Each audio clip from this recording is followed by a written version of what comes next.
الحمدللہ وکفا والصلاة والسلام علی عباده الذین اصطفى اما بعد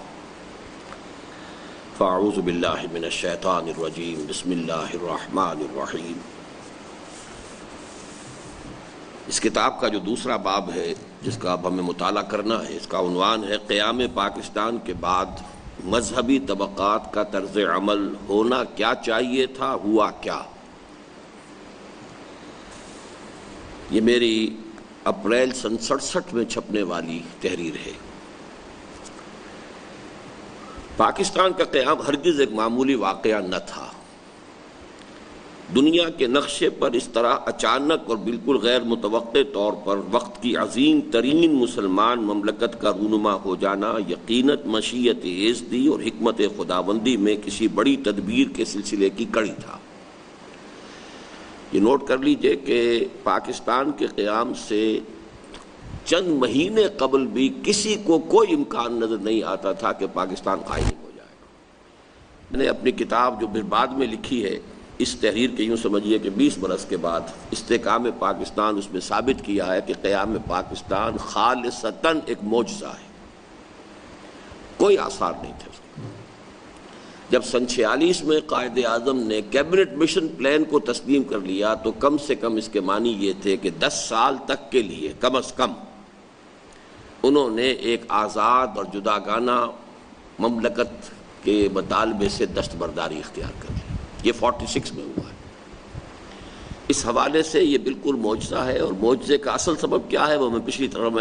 مرتبہ بیان کر چکا ہوں۔ یہ در حقیقت سنت الہی ہے، قانون خداوندی ہے۔ کب کوئی قوم اگر اللہ سے کوئی دعا کرے کہ اے اللہ اگر یہ کام ہمارا ہو جائے تو پھر ہم یہ کریں گے، جیسے کہ ہم نظر مانتے ہیں، انفرادی طور پر اس کو نظر کہتے ہیں، اللہ اگر میرا یہ کام ہو جائے تو اتنی خیرات کر دوں گا، اے اللہ اتنا اگر میرا معاملہ ہو جائے، یہ مسئلہ درست ہو جائے تو میں یہ نوافل پڑھوں گا وغیرہ۔ تو در حقیقت یہ اجتماعی سطح پر پوری قوم کا ایک معاملہ تھا اللہ کے ساتھ کہ ہمیں انگریز اور ہندو کی مشترکہ غلامی سے نجات دے تو ہم تیرے دین کو قائم کریں گے، تیرے نبی کا جو نظام ہے اس کو نافذ کریں گے۔ یہ ہے اصل میں وہ چیز کہ جس کے نتیجے میں پھر اللہ کی سنت یہ ہے کہ پھر وہ کام کرتا ہے۔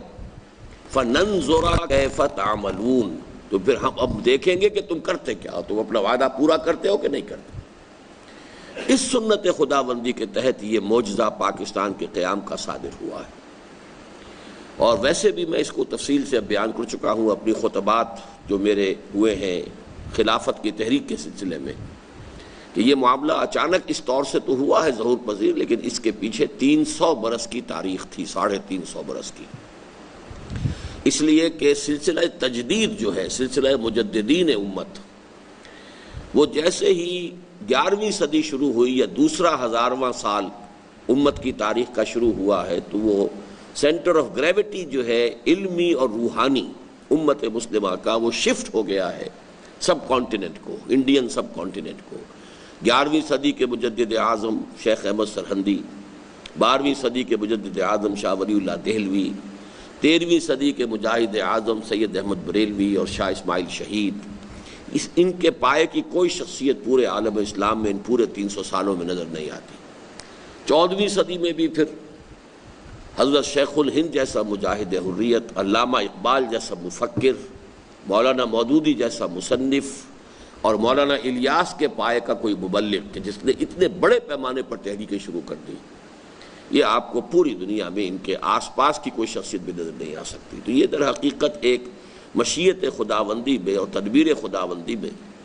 کیونکہ تدبیر خداوندی کے لیے خود قرآن مجید میں آیا ہے کہ 1000 سال کا مسئلہ ہوتا ہے۔ یدبر الامر من السماء الى الارض ثم یعرج الیہ فی یوم کان مقدارہ 1000 سنۃ مما تعدون۔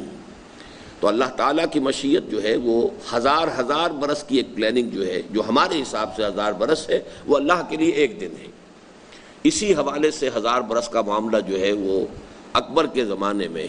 مغل اعظم کے زمانے میں، اسی کے حوالے سے کہا گیا تھا کہ 1000 برس پورے ہو گئے ہیں امت محمد صلی اللہ علیہ وسلم کی تاریخ پر،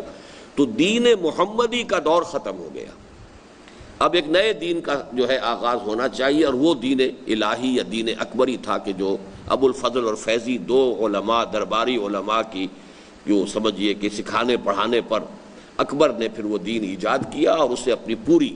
ریاستی قوت کے ساتھ، ریاستی جبر کے ساتھ اسے نافذ کرنے کی کوشش کی۔ اس وقت اگر حضرت مجدد رحمۃ اللہ علیہ کھڑے نہ ہو گئے ہوتے، وہ ہند میں سرمایہ ملت کا نگہباں اللہ نے بر وقت کیا جس کو خبردار، تو ہندوستان سے اسلام کا نام اسی وقت مٹ جاتا۔ اس لیے کہ سیاسی اعتبار سے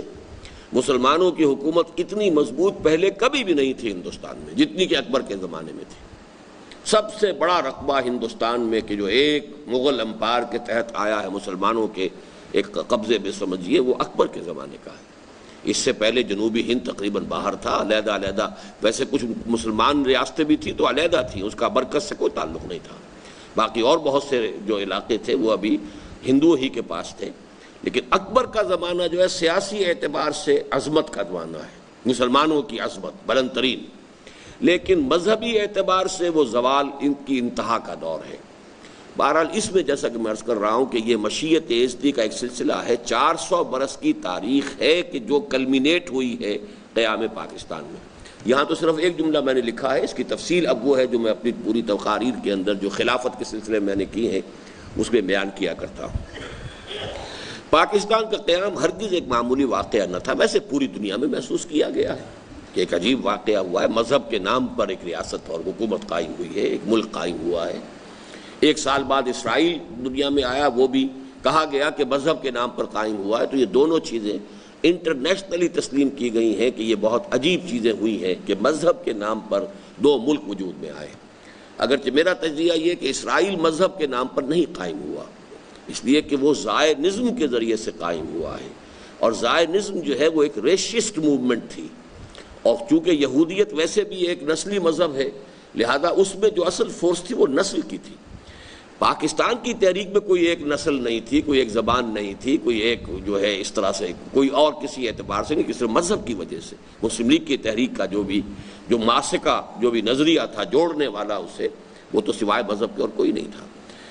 ہندوستان کے مسلمانوں کو ایک قوم بنانے والی شے نہ کوئی نسل تھی نہ زبان تھی، بلکہ صرف اسلام تھا۔ دنیا کے نقشے پر اس طرح اچانک اور بالکل غیر متوقع طور پر وقت کی عظیم ترین، اب یہ بھی نوٹ کر لیجئے کہ اس وقت دنیا کی عظیم ترین مسلمان مملکت یہی تھی،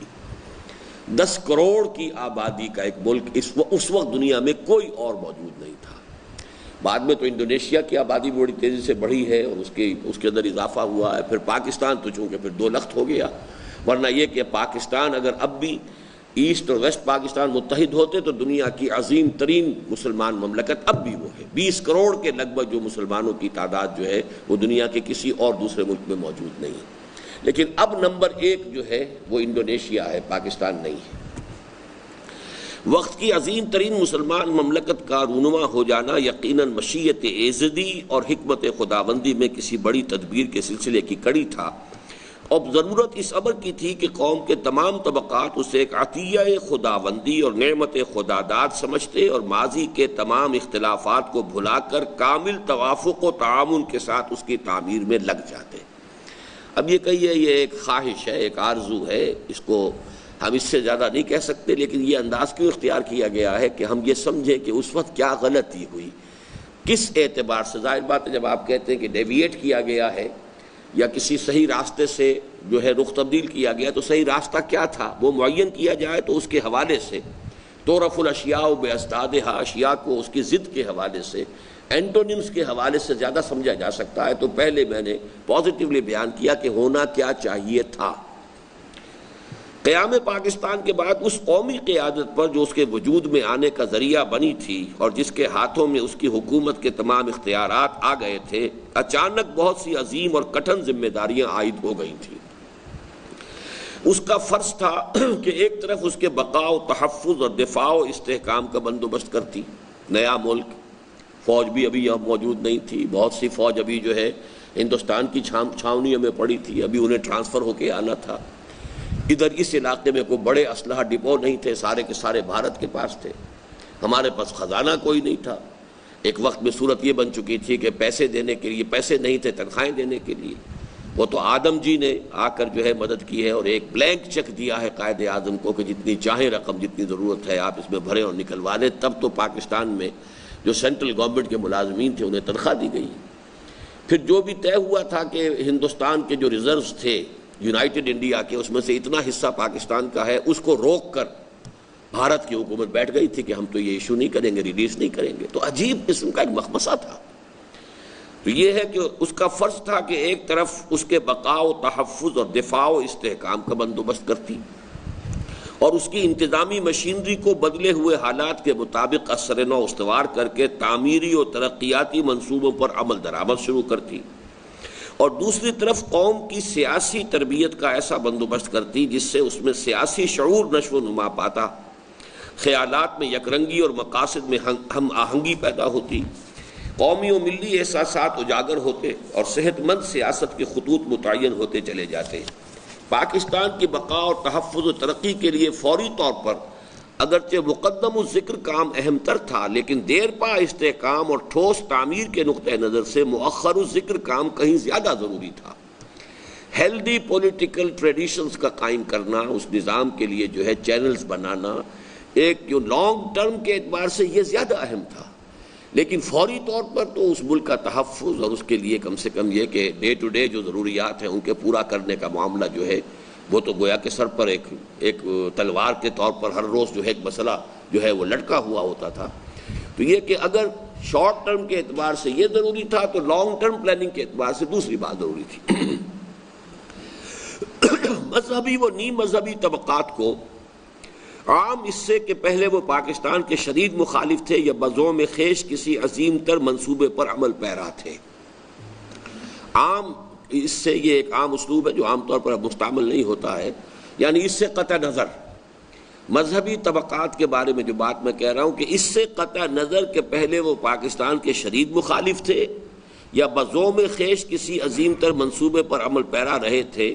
لازم تھا کہ وہ قیام پاکستان کو قدرت کا اشارہ سمجھ کر آئندہ کے لیے اپنے نقطہ نظر کو بالکل تبدیل کر لیتے اور اسے اسلام کی نشأت ثانیہ کا گہوارہ بنانے کے لیے مثبت تعمیری جد و جہد میں بے دل و جان مصروف ہو جاتے.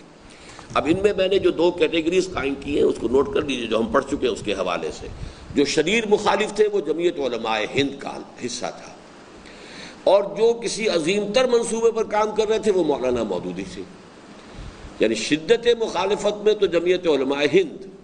لیکن مولانا کا موقف یہ تھا کہ یہ صرف ایک قومی ریاست بنانے سے تو ہمیں کچھ حاصل نہیں ہے، ہمیں تو اسلامی ریاست بنانی ہے، لہذا اس کا طریقہ کار یہ ہے جو ہم پہلے پڑھ چکے ہیں،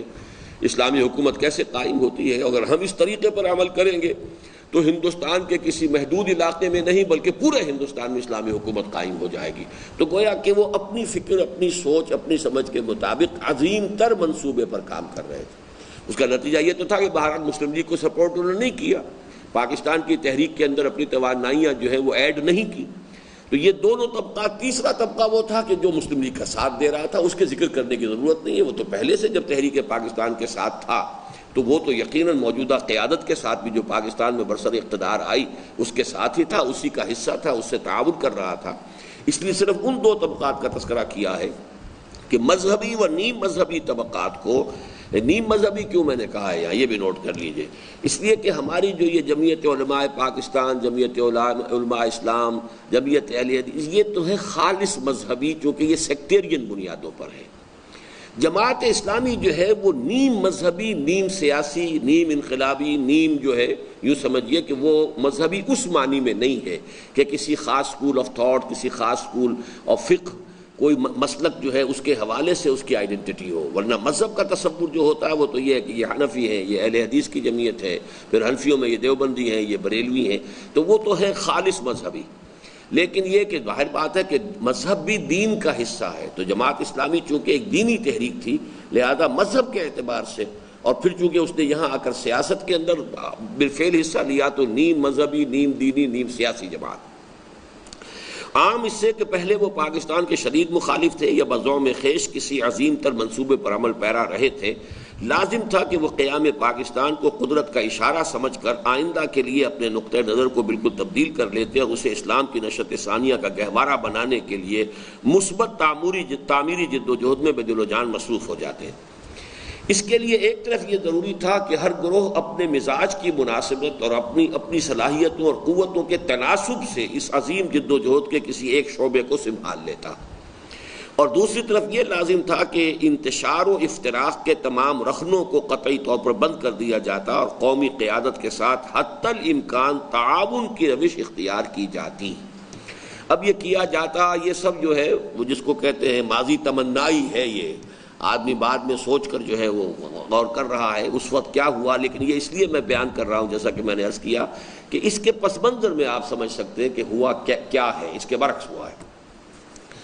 اب میں نے چونکہ یہاں دو طبقوں کا اشارہ کیا ہے کہ ایک تو وہ ہے کہ جو ایک شعبے کو سنبھال لیتے اور یہ کہ اپنی اپنی مناسبت سے، تو وہ کون سے ہیں؟ وہ مذہبی حلقے جو جمعہ و جماعت اور درس و خطابت کے ذریعے عوام سے قریب ترین ربط و تعلق رکھتے تھے، چونکہ یہی جمعیت علماء اسلام، جمعیت علماء پاکستان، اب ان کی ہے مسجدیں جو ہمارے ہاں فرقے واری ہیں۔ مسجد میں جو امام ہے تو جو بھی مقتدی آتے ہیں 5 وقت ان سے جو مستقل نمازی ہیں اس کا رابطہ ہوتا ہے۔ ہر جمعے کو ایک جلسہ عام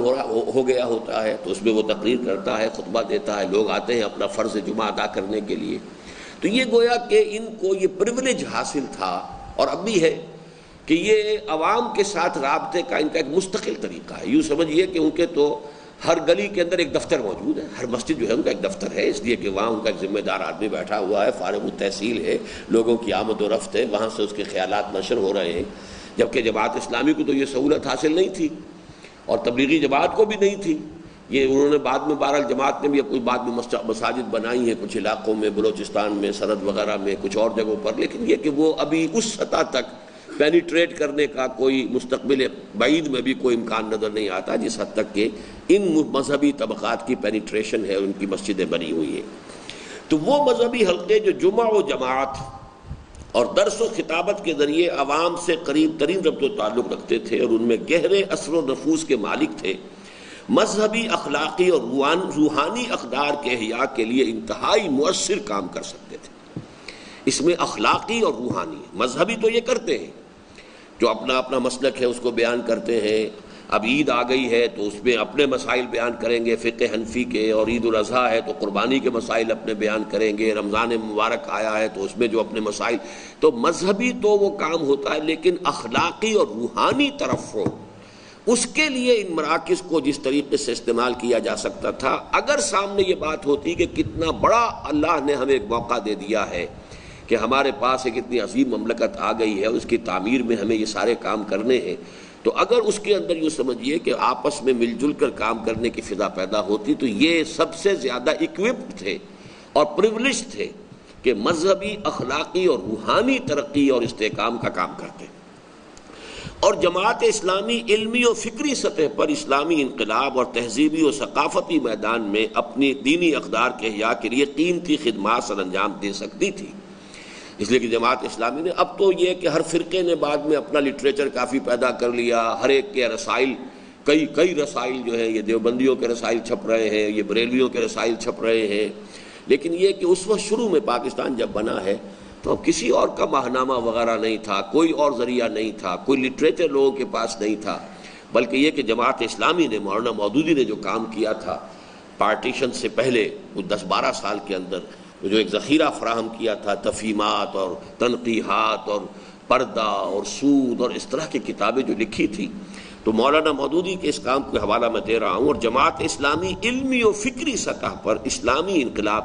چونکہ علماء علمی و فکری سطح پر کام کرنے کی صلاحیت نہیں رکھتے تھے، اس کی وجہ یہ کہ انہوں نے انگریزی نہیں پڑھی، جدید فکر نہیں پڑھا، جدید فلسفہ نہیں پڑھا، سائنس نہیں پڑھی، وہ اخلاقی اور روحانی تعمیر کا کام کر سکتے تھے، مذہبی کام وہ کر بھی رہے تھے اور کر سکتے تھے، لیکن اخلاقی اور روحانی کام کے لیے ذرا کسی اور چیز کی ضرورت تھی، اس میں میں سمجھتا ہوں کوتاہی ہوئی ہے، ان پر زیادہ جو ہے سیاست کا غلبہ آ گیا۔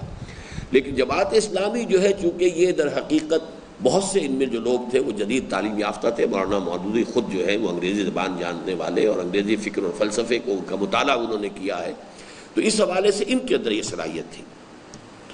اس اعتبار سے جماعت اسلامی واقعتاً ایسی پوزیشن میں تھی کہ اپنے پیش نظر ہماگیر اور عالمگیر اسلامی انقلاب کے لیے قیام پاکستان کو ایک بہترین موقع کے طور پر استعمال کر سکتی تھی۔ مولانا مودودی نے 6-7 سال مسلمانان ہند کی قومی جد و جہد اور عام سیاسی سرگرمیوں سے علیحدہ رہ کر جو کام کیا تھا، اس کے نتیجے میں انہوں نے ایک ایسی جمعیت فراہم کر دی تھی جو ایک اچھی بھلی تعداد میں ایسے مخلص اور سرگرم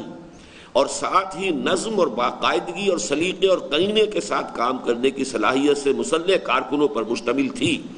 جن میں کم از کم اسلام کو دنیا میں سربلند کرنے کی حد تک اپنے مقصد اور نصب العین کا واضح شعور بھی موجود تھا، اور اس کے لیے محنت و مشقت کے مادے اور اثار و قربانی کے جذبے کی بھی کمی نہ تھی۔ یہ میری اسیسمنٹ ہے جماعت اسلامی کا جو بھی 7 سال کا 8 سال کا کام ہے۔ سن 41 کے میں وہ قائم ہوئی، اور اس کے بعد پاکستان کا بھی ابتدائی دور شمار کر لیجئے جب تک کہ الیکشن کے اندر جماعت نہیں آئی ہے، اور اس وقت تک اس نے ایک سیاسی جماعت کی حیثیت حاصل نہیں کی ہے، تو یہ 8-9 برس ایسے ہیں کہ میں سمجھتا ہوں کہ اس کے اندر جماعت کے پاس یہ اساسی سرمایہ موجود تھا۔ البتہ اس میں ایک لفظ بہت ذو معنیین آیا ہے کہ کم از کم یہ نصب العین واضح تھا۔ اس میں اصل میں ایک اختلاف میرا مضمر ہے، اور وہ اختلاف یہ ہے کہ مسلمان کا اصل نصب العین صرف اللہ کی رضا اور آخرت کی کامیابی، اصل نصب العین، کسی اور شے کو نصب العین قرار نہیں دیا جانا چاہیے، یہ غلطی ہے، یہ ایک فکری غلطی ہے۔ اقامت دین کی جد و جہد کو فرض سمجھے انسان، وہ ٹھیک ہے، بالکل فرض ہے، فرض نہیں سمجھتا ہے تو دوسری انتہا کو چلا گیا۔ نماز فرض ہے لیکن نصب العین نہیں ہے، روزہ فرض ہے نصب العین نہیں ہے۔ اسی طریقے سے اقامت دین کی جد و جہد فرض ہے لیکن نصب العین نہیں ہے۔ جیسے نماز کے لیے وضو شرط ہے، ایسے ہی جیسا کہ ہم پڑھ چکے ہیں وہ مضمون، ایسے ہی اقامت دین کی جد و جہد کے لیے التزام جماعت شرط ہے۔ وضو کے بغیر نماز نہیں ہو سکتی، اور جماعت کے بغیر دین کو غالب نہیں کیا جا سکتا۔ لیکن دین کو غالب کرنے کی جد و جہد فرض کے درجے میں ہے۔ ہم تمام فرائض میں سے کسی ایک فرض کو ایلیویٹ کر کے نصب العین بنا دیں تو وہ در حقیقت فکر کی کجی ہو جاتی ہے، غلطی ہو جاتی ہے۔ یہ ہمارے نیچے رہنا چاہیے کہ یہ ہمارے فرائض ہیں، فرائض دینی ہے، لیکن یہ کہ نصب العین نہیں۔ لیکن جماعت اسلامی کے ہاں یہ بات تھی موجود شروع سے کہ اس کو ایک نصب العین کے درجے میں شامل کر دیا گیا تھا۔ بہرحال اس حد تک ان کا نصب العین بالکل واضح تھا کہ ہمیں دین کو غالب کرنا ہے، جد و جہد کرنی ہے، اس کے لیے ایثار، قربانی، اور اس کے لیے تیار تھے۔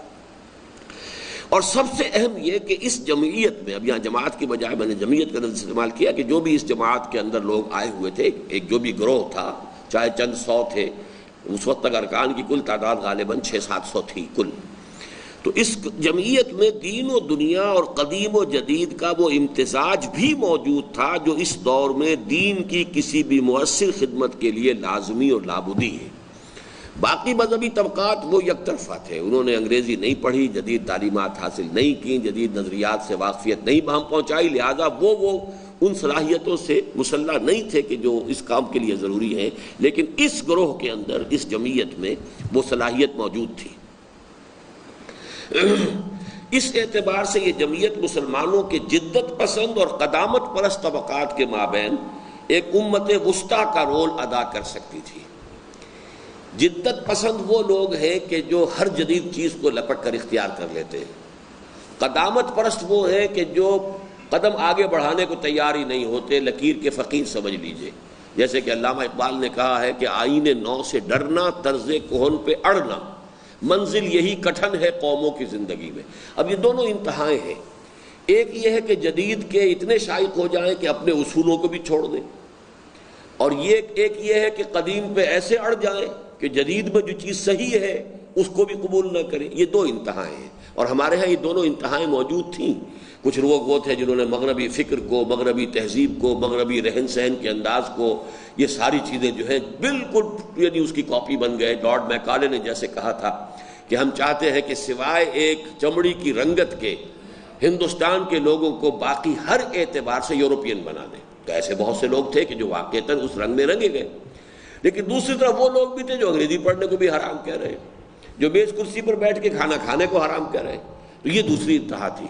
تو ان دونوں کے درمیان امت وسطیٰ، ویسے یہ لفظ جو آیا ہے قرآن مجید میں امتم وسطن، یہ سورہ بقرہ کے 18ویں رکوع میں 17ویں رکوع میں لفظ آیا ہے امت وسط، پوری اس امت مسلمہ کے لیے۔ وسطیٰ جو ہے اسی سے پھر مبالغے کا صیغہ ہے، جیسے اکبر سے کبریٰ، اصغر سے صغریٰ، تو وسطیٰ تو وہ جو سب سے زیادہ درمیانی جو امت ہے اس کی حیثیت جماعت اسلامی کو حاصل تھی۔ اور سراپا جامد مذہبیت اور اسرتا پیر متحرک متجددیت کے درمیان سواء السبیل کو واضح اور روشن کر سکتی تھی۔ کاش، اب یہ وہی کاش ہے جو میں نے عرض کیا تھا کہ اب یہ ہے ایک نقشہ کہ جو ہم سوچ رہے ہیں کہ کاش کہ ایسا ہو جاتا، کاش کہ قوم کے ان تینوں اہم طبقات، نوٹ کیے تین سے مراد کیا ہے، ایک وہ قومی قیادت جس نے پاکستان قائم کیا اور اس کے ہاتھ میں حکومت آ گئی، اس کے ذمہ تھا فوری دفاع، فوری اس کا استحکام بھی، اور آئندہ کے لیے جو سیاسی عمل ہے وہ صحیح اور صحت مند بنیادوں پر اس کے چینلز کو بنانا، یہ ان کا کام تھا۔ دوسرے مذہبی طبقات جو ہمارے ہاں پرانے قدامت پسند حلقے سے تھے، اور تیسرے جماعت اسلامی۔ تو تین طبقات، جماعت اسلامی کو فی نفس ہی اپنی جگہ پر ایک مستقل طبقے کی حیثیت میں دے رہا ہوں۔ کاش کہ قوم کے ان تینوں اہم طبقات میں بدلے ہوئے حالات کے تقاضوں کا شعور بر وقت پیدا ہو جاتا اور وہ کامل توافق و تعاون کی فضا میں اپنے اپنے حصے کے کاموں میں منہمک ہو کر اسلام کی نشأت ثانیہ کی راہ ہموار کرنے میں لگ جاتے، لیکن افسوس کہ ایسا نہ ہو سکا۔ ہوا کیا، اب آگے آ رہا ہے۔ جہاں تک قومی قیادت کا تعلق ہے، اگرچہ اس غریب پر قیام پاکستان کے فوراً بعد ہی مختلف خارجی و داخلی اسباب کی بنا پر نزع کا عالم طاری ہو گیا تھا، چنانچہ ملک کی بقا و استحکام اور تعمیر و ترقی کے کام تو جیسے کچھ اور جتنے کچھ اس سے بن آئے اس نے کیے، لیکن سیاسی میدان میں قوم کی تنظیم و تربیت اور قومی شعور اور ملی احساسات کو اجاگر کرنے کا کام وہ بالکل نہ کر پائی۔ اس لیے کہ جیسا کہ میں نے عرض کیا تھا نا کہ یہ لانگ ٹرم کاموں کے لیے تو پھر کوئی فرصت بھی چاہیے، صلاحیت بھی چاہیے۔ قومی قیادت کا مسئلہ ایک تو یہ تھا کہ چونکہ ایک بہت ہی جو تیز رفتار قسم کی تحریک ہوتی ہے وہ قیام پاکستان کی تحریک تھی، مسلم لیگ کی موومنٹ، جماعت کوئی مستقل اور کارڈرز کے سمیت معین کارڈرز کے ساتھ جب مسلم لیگ نے وہ حیثیت کبھی اختیار کی ہی نہیں تھی۔ چنانچہ قائد اعظم کا یہ فقرہ مشہور ہے کہ میری جیب میں کھوٹے سکوں کے سوا کچھ نہیں۔ اب ظاہر بات ہے پاکستان کا ایک آئیڈیل دیا تھا، پاکستان قائم کرنا، پاکستان قائم ہو گیا، تو تحریکوں کا یہی ہوتا ہے کہ جو بھی ہدف مقرر کیا ہو، ہدف پورا ہو جائے تو پھر وہ اس کی قوت کار جو ہے ختم ہو جاتی ہے۔ تو اس پر وہ نزع کا عالم بھی طاری ہو گیا، کمزوری بھی آ گئی، قائد اعظم بڑھاپے کے اس انتہا کو پہنچے ہوئے تھے، ٹی بی جو ہے ان کی بہت ایڈوانس سٹیج کو جا چکی تھی، وہ صورتحال ہے۔ اب قائد اعظم کے بعد لے دے کے صرف لیاقت علی خان رہ گئے تھے، کوئی اور ایسا لیڈر نہیں تھا کہ جس کے اوپر جمع ہو سکتے لوگ، اور ان کو آپ کو معلوم ہے کہ جلدی سے میدان سے ہٹا بھی دیا گیا، جس کے اسباب میں سے ایک سبب جو مجھے حال ہی میں معلوم ہوا، بعد میں بتاؤں گا آپ کو، ورنہ وہ بات میرے علم میں نہیں تھی، لیکن یہ کہ اس وقت پہلے اس ٹیکسٹ کو پڑھ لیجئے۔ جہاں تک قومی قیادت کا تعلق ہے، اگرچہ اس غریب پر قیام پاکستان کے فوراً بعد ہی مختلف خارجی اور داخلی اسباب کی بنا پر نزع کا عالم طاری ہو گیا تھا، چنانچہ ملک کی بقا و استحکام اور تعمیر و ترقی کے کام تو جیسے کچھ اور جتنے کچھ اس سے بن آئے اس نے کیے، لیکن سیاسی میدان میں قوم کی تنظیم و تربیت اور قومی شعور اور ملی احساسات کو اجاگر کرنے کا کام وہ بالکل نہ کر پائی۔ تاہم، اب یہ ایک پازیٹو پوائنٹ ہے، اس کو اچھی طرح نوٹ کیجئے، تاہم جہاں تک تعاون و توافق کا تعلق ہے، اس امر کا اعتراف کیا جانا چاہیے کہ پاکستان کی پہلی قومی قیادت کی جانب سے اس سلسلے میں تنگ دلی اور بخل کا مظاہرہ قطعاً نہیں ہوا۔ It's a very positive point. Muslim League کی قیادت جو پاکستان میں برسر اقتدار آئی، کوئی ثبوت نہیں ہے کہ اس نے کہا ہو کہ یہ تو کانگریسی مولوی تھے، ان کے لیے دروازہ بند کر دو، یا یہ جماعت اسلامی تھی، انہوں نے ہمارا ساتھ نہیں دیا تھا، لہذا ان کے لیے کالجوں کے، اسکولوں کے، ریڈیو کے دروازے بند کر دو، ختم نہیں۔ مولانا مودودی کی بہترین تقریریں جو ہوئیں پاکستان ریڈیو سے ہوئی ہیں، اسلام کا نظام حیات کے نام سے جو ہے وہ ریڈیو پاکستان سے ہوئی، لا کالج میں تقریر کیے جا کر اسلامی قانون کے موضوع کے اوپر۔ تو اس حوالے سے کہیں کوئی ڈسکریمنیشن مسلم لیگ کی قیادت کی طرف سے کہیں ریکارڈ پر نہیں ہے، کوئی ثبوت اس کا موجود نہیں ہے کہ انہوں نے پچھلے حسابات چکانے شروع کیے ہوں، کہیں پر علماء کے لیے دروازے بند کر دیے ہوں، یا کہیں پر جماعت اسلامی کے لیے راستے بند کر دیے ہوں، ایسا نہیں ہوا۔ اس لیے اس جملے کو اچھی طرح، جن کی اپنی کتاب ہے وہ انڈر لائن کر لیں اسے، اس لیے کہ ہم جہاں قومی قیادت کی جو کمیاں ہیں، کوتاہیاں ہیں، جب اگر ہم ان کو بیان کر رہے ہیں تو جو کوئی پوائنٹ ان کے لیے ان کے کریڈٹ میں جاتا ہے، ان کے پازیٹیو ہے بات، اس کو بھی تسلیم کرنا چاہیے۔ تاہم جہاں تک تعاون و توافق کا تعلق ہے، اس امر کا اعتراف کیا جانا چاہیے کہ پاکستان کی پہلی قومی قیادت کی جانب سے اس سلسلے میں تنگ دلی اور بخل کا مظاہرہ قطعاً نہیں ہوا، اور اس کے باوجود کہ بعض مذہبی حلقوں نے کھلم کھلا قیام پاکستان کی مخالفت کی تھی، اور خود مولانا مودودی بھی نہ صرف یہ کہ اس سے بالکل علیحدہ رہے تھے، بلکہ تحریک پاکستان کے آخری اور فیصلہ کن ایام میں اس پر شدید اور بعض اوقات دل آزار قسم کی تنقیدیں بھی کرتے رہے تھے، جس کے حوالے آ چکے ہیں پہلے چیپٹر کے اندر۔ تاہم اپنا وقت آنے اور قوت و اقتدار پر بلا شرکت غیر قابض ہونے کے بعد اس نے نہ صرف یہ کہ آزادی کی نعمتوں اور برکتوں سے متمتع اور مستفید ہونے کے معاملے میں مسلم لیگ کے حامیوں اور مخالفوں کے مابین فرق و امتیاز کا کوئی شائبہ بھی کبھی پیدا نہ ہونے دیا، بلکہ اس سے بھی آگے بڑھ کر تعاون کے دروازے پوری طرح کھول دیے، جس کی روشن ترین مثال یہ ہے کہ خود مولانا مودودی کو اپنے خیالات کے اظہار اور اپنے نظریات کی اشاعت کے بھرپور مواقع نہ صرف کالجوں اور یونیورسٹیوں میں بلکہ ریڈیو تک پر پوری وسعت قلب کے ساتھ مہیا کیے۔ اس وقت تک ٹیلی ویژن تو تھا ہی نہیں، سب سے بڑی شے جو ہے وہ تو ریڈیو ہی تھا، اور اس کے اوپر کی تقریریں ہوئی ہیں۔ اس کی وجہ کیا تھی؟ اب یہ اس کی ایکسپلینیشن ہے۔ ہمیں ان تمام حالات کا تجزیہ کرنا چاہیے، یہ کیوں ہوا، کیوں یہ انتقامی جذبات پیدا نہیں ہوئے؟ حالانکہ عام قاعدہ تو یہی ہے کہ اگر آپ نے پہلے اختلاف کیا تھا تو پھر بعد میں جو ہے وہ کہا جاتا کہ اب تم پیچھے بیٹھو، تمہارا کیا سروکار ہے یہاں پر۔ اس کی بڑی وجہ یہ تھی کہ اگرچہ قومی جماعت ہونے کی بنا پر مسلم لیگ کے صفوں میں ہر نقطۂ نظر اور مکتبہ فکر کے لوگ پائے جاتے تھے، حتیٰ کہ خالص ملحد اور دہریے بھی موجود تھے، لیکن پاکستان میں اس کی جو پہلی ٹیم برسر اقتدار آئی اس میں مخلص قوم پرست مسلمان بلکہ خاص مذہبی مزاج اور دینی مذاق کے لوگوں کو ایک فیصلہ کن پوزیشن حاصل تھی۔ اب خواجہ ناظم الدین تھے، نمازی تھے، روزے دار تھے، ان کا بھائی جو ہے شہاب الدین،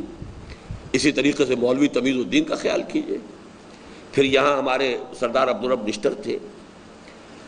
محمود حسین تھے، ڈاکٹر محمود حسین، یہ سب لوگ جو ہیں جو پہلی لیڈرشپ آئی ہے اس میں اچھے بھلے،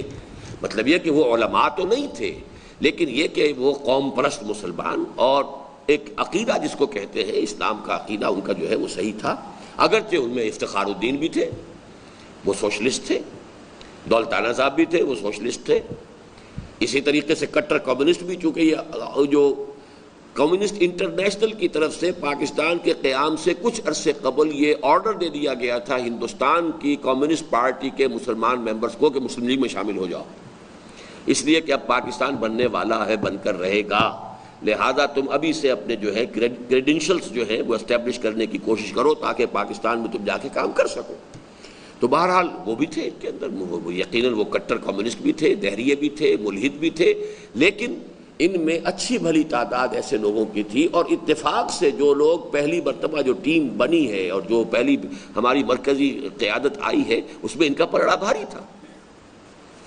اور اس ملک میں اسلام کے مستقبل کے اعتبار سے بہترین حکمت عملی یہ تھی کہ تمام دینی جماعتیں اور مذہبی حلقے پچھلے ذہنی تحفظات کو بالائے طاق رکھ کر کھلے دل کے ساتھ قومی قیادت کے ساتھ تعاون کی روش اختیار کرتے، اور ایک طرف اپنی تعلیمی اور تبلیغی سرگرمیوں اور اخلاقی و عملی اصلاح کے کاموں میں مواقع اور مسائل کے بجائے یہاں لفظ وسائل ہونا چاہیے،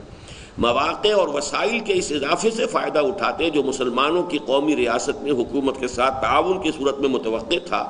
اور دوسری طرف قومی قیادت کے مخلص اور مذہبی رجحان رکھنے والے لوگوں کے ہاتھوں کو مضبوط کرتے۔ اس لیے کہ جب اب ملک بن گیا تو ظاہر بات ہے مسلم لیگ میں اگر مختلف مزاج کے لوگ تھے، ملحد بھی تھے، قادیانی بھی تھے، خالص سیکولر لوگ بھی تھے، لیکن وہ یہ ایسے مذہبی بھی تھے، نماز روزے کے پابند بھی تھے، کم سے کم یہ کہ ایک عام جو مسلمان ہوتا ہے اسلام پسند مسلمان وہ تھے موجود، چاہے داڑھی نہیں ہے، وہ مذہبی لوگ نہیں ہیں، خواجہ ناظم الدین کی بھی داڑھی نہیں تھی لیکن تہجد گزار آدمی تھے، تہجد اس کی گواہی تو ہر ایک شخص نے دی ہے، اور نہایت یعنی ان کا دامن جو ہے خیانت سے، اس سے بددیانتی سے بالکل پاک۔ مجھے یہ واقعہ سنایا ہے مولانا ظفر احمد انصاری نے، اب تو ان کا بھی انتقال ہو گیا، پاکستان کے قیام کی تحریک کے دوران، ابھی پاکستان بنا نہیں تھا، یونائٹڈ بنگال کے وزیر اعظم تھے اس وقت، جو ہے صوبوں کے وزراء کو بھی وزیر اعظم ہی کہتے تھے، کیونکہ سینٹر میں تو وزیر اعظم کوئی ہوتا ہی نہیں تھا، ابھی سینٹرل گورنمنٹ میں تو دی نہیں گئی تھی، یہ ساری کی ساری پروونشل 1935 کا ایکٹ جو تھا تو وزیر اعظم ہی کہلاتا تھا۔ ہمارے ہاں وزیر اعظم تھے سکندر حیات خان، اس کے بعد پھر جو خضر حیات تھے، یہ وزیر اعظم کہلاتے تھے۔ تو یونائٹڈ بنگال کے وزیر اعظم تھے یہ خواجہ ناظم الدین۔ اچھا، اس زمانے میں کوئی مسلم لیگ کا اجلاس ہوا تو یہ کہتے ہیں کہ میں بھی وہاں پہ گیا ہوا تھا، گورنمنٹ ہاؤس میں ٹھہرا ہوا تھا۔ دو باتیں انہوں نے ایسی بتائی ہیں کہ میں واقعتاً حیران رہ گیا۔ ایک تو انہوں نے کہا کہ ان کی ثقافت اور تہذیب کا عالم یہ تھا کہ جب کھانے کا وقت ہو جاتا تھا تو وہ ہر کمرے میں مہمان سے خود جا کر کہتے تھے آئیے کھانے کا، یہ نہیں کہ کوئی ملازم بھیج دیا ہے، خان صاحبہ کو آ گیا یا کوئی اور آ گئے، چلیے جی ٹیبل لگ گئی ہے تشریف لے، نہیں، ہر کمرے میں خود آنا اپنے لازم سمجھتے تھے کہ آئیے کھانا تیار ہے۔ نمبر دو کہتے ہیں کہ ایک دفعہ وہ آئے تو میں ہڑبڑا گیا کہ خواجہ صاحب خود آئے ہیں، میں کمرے کی لائٹ آف کرنا بھول گیا، تو خواجہ صاحب چند قدم میرے ساتھ چل کر پھر واپس گئے، لائٹ آف کی اور کہا حساب تو پیسے کا دینا ہے نا۔ جس شخص کا یہ عالم ہو، اور یونائٹڈ بنگال کا چیف منسٹر، پرائم منسٹر اس وقت کے حساب سے،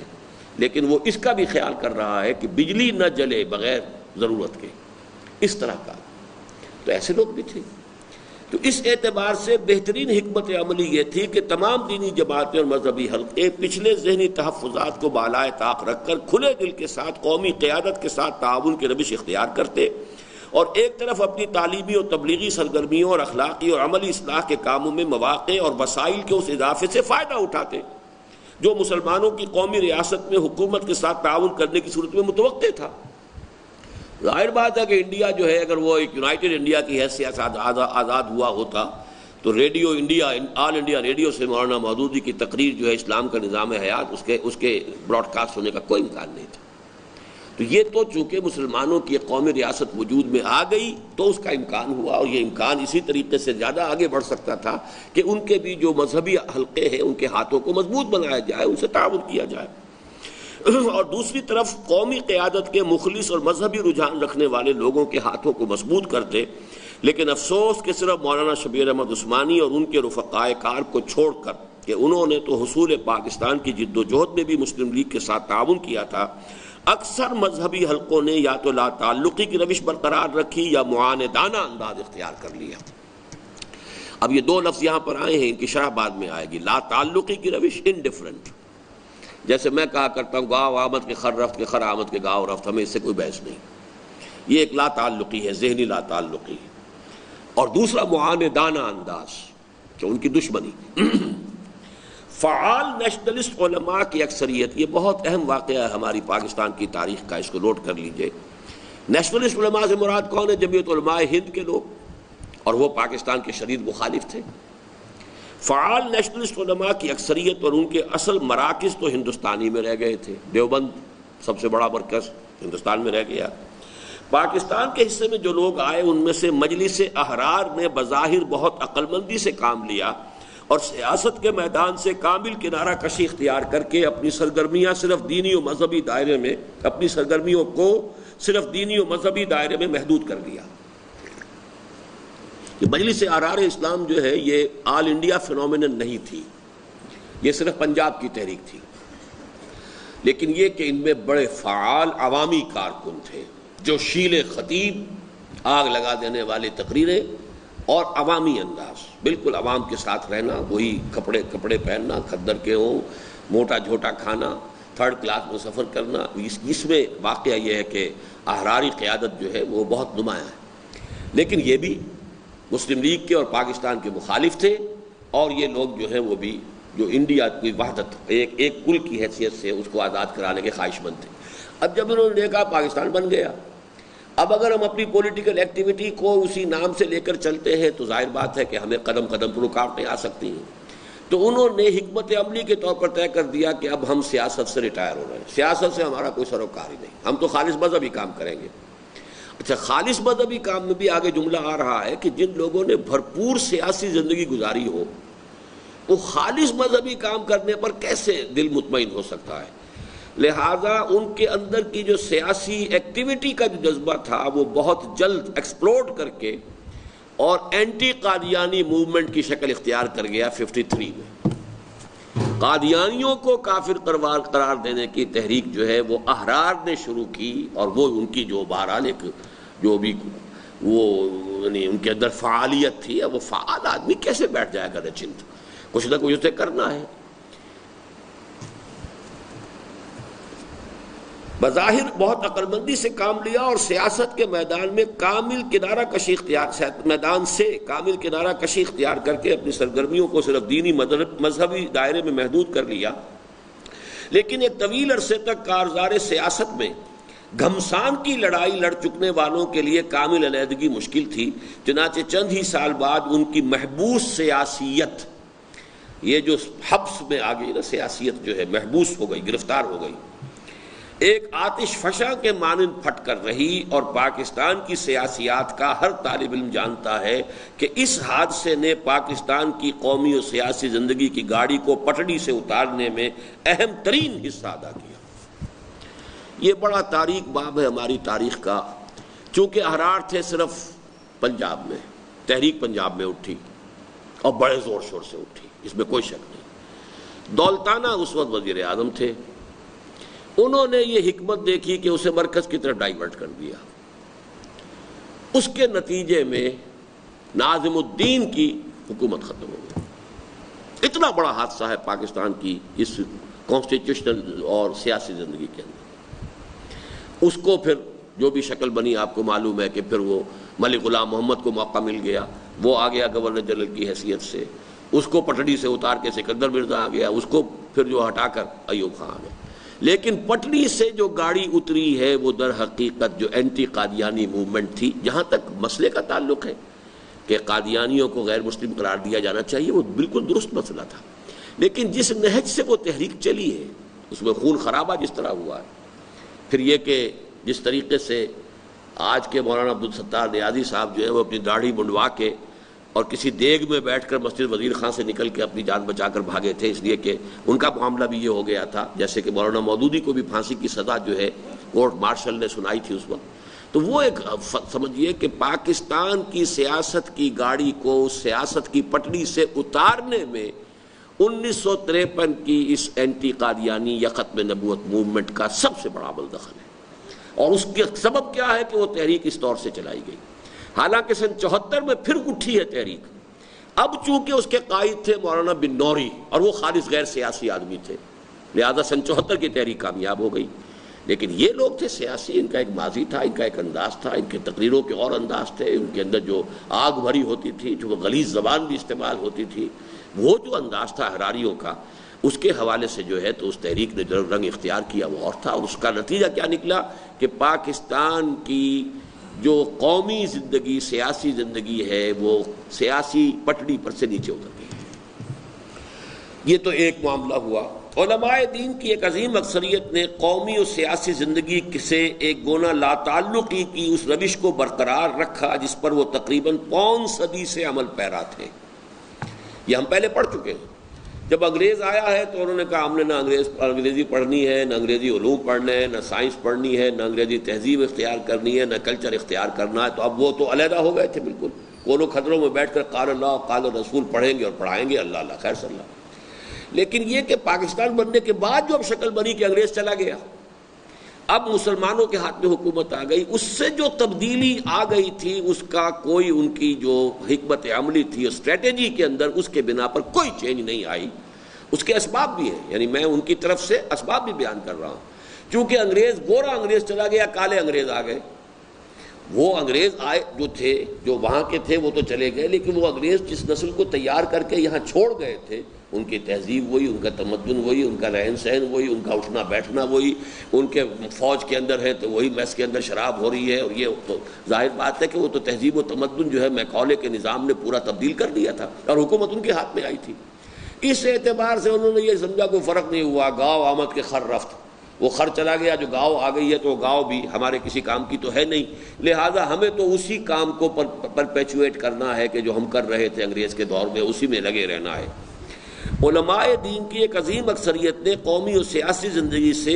ایک گونا لا تعلقی کی اس روش کو برقرار رکھا جس پر وہ تقریباً پون صدی سے عمل پیرا تھے، اور پاکستان آ کر بھی وہ حسب سابق کلیتاً تعلیمی و تدریسی مشاغل میں منہمک ہو گئے۔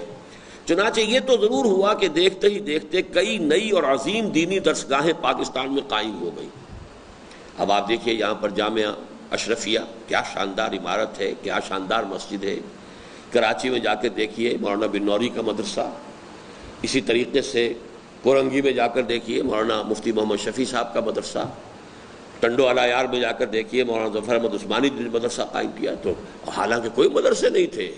ایک چھوٹا سا کھڈا ایک علاقہ ہے اس کا لیاری کا یا کہاں کا ہے، وہ بہت ہی یعنی پست طبقات کا کھڈا کہلاتا ہے کراچی میں، وہ وہاں پر ایک دارالعلوم ہوتا تھا چھوٹا سا دیوبندی علماء کا، اور کچھ نہیں تھا کراچی میں۔ کتنے عظیم وہاں پر اب دارالعلوم بن گئے۔ تو یہ تو ہوا، اور یہ سب اسی لیے ہوا کہ وہ علماء آئے کہ جن کو انہیں پڑھنا پڑھانا قال اللہ و قال رسول، انہوں نے یہاں آ کر بیٹھ گئے درویشی کے ساتھ۔ جب مولانا بن نوری صاحب آ کر بیٹھے تو صرف اس جگہ پر جو اب ایک عالی شان عمارت ہے،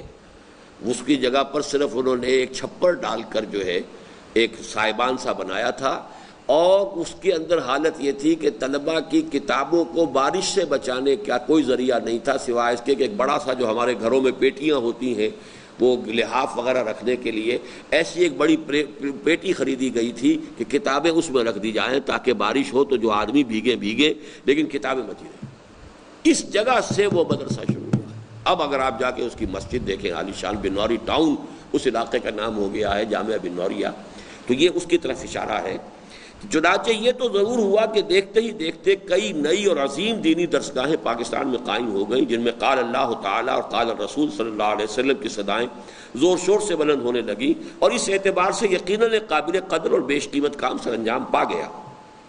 لیکن یہ بجائے خود ایک ناقابل تردید حقیقت ہے کہ ان کی ایک بڑی اکثریت کے قلب و دماغ نے قیام پاکستان کے بعد حالات میں جو تبدیلی آئی تھی اس سے کوئی اثر قبول نہیں کیا۔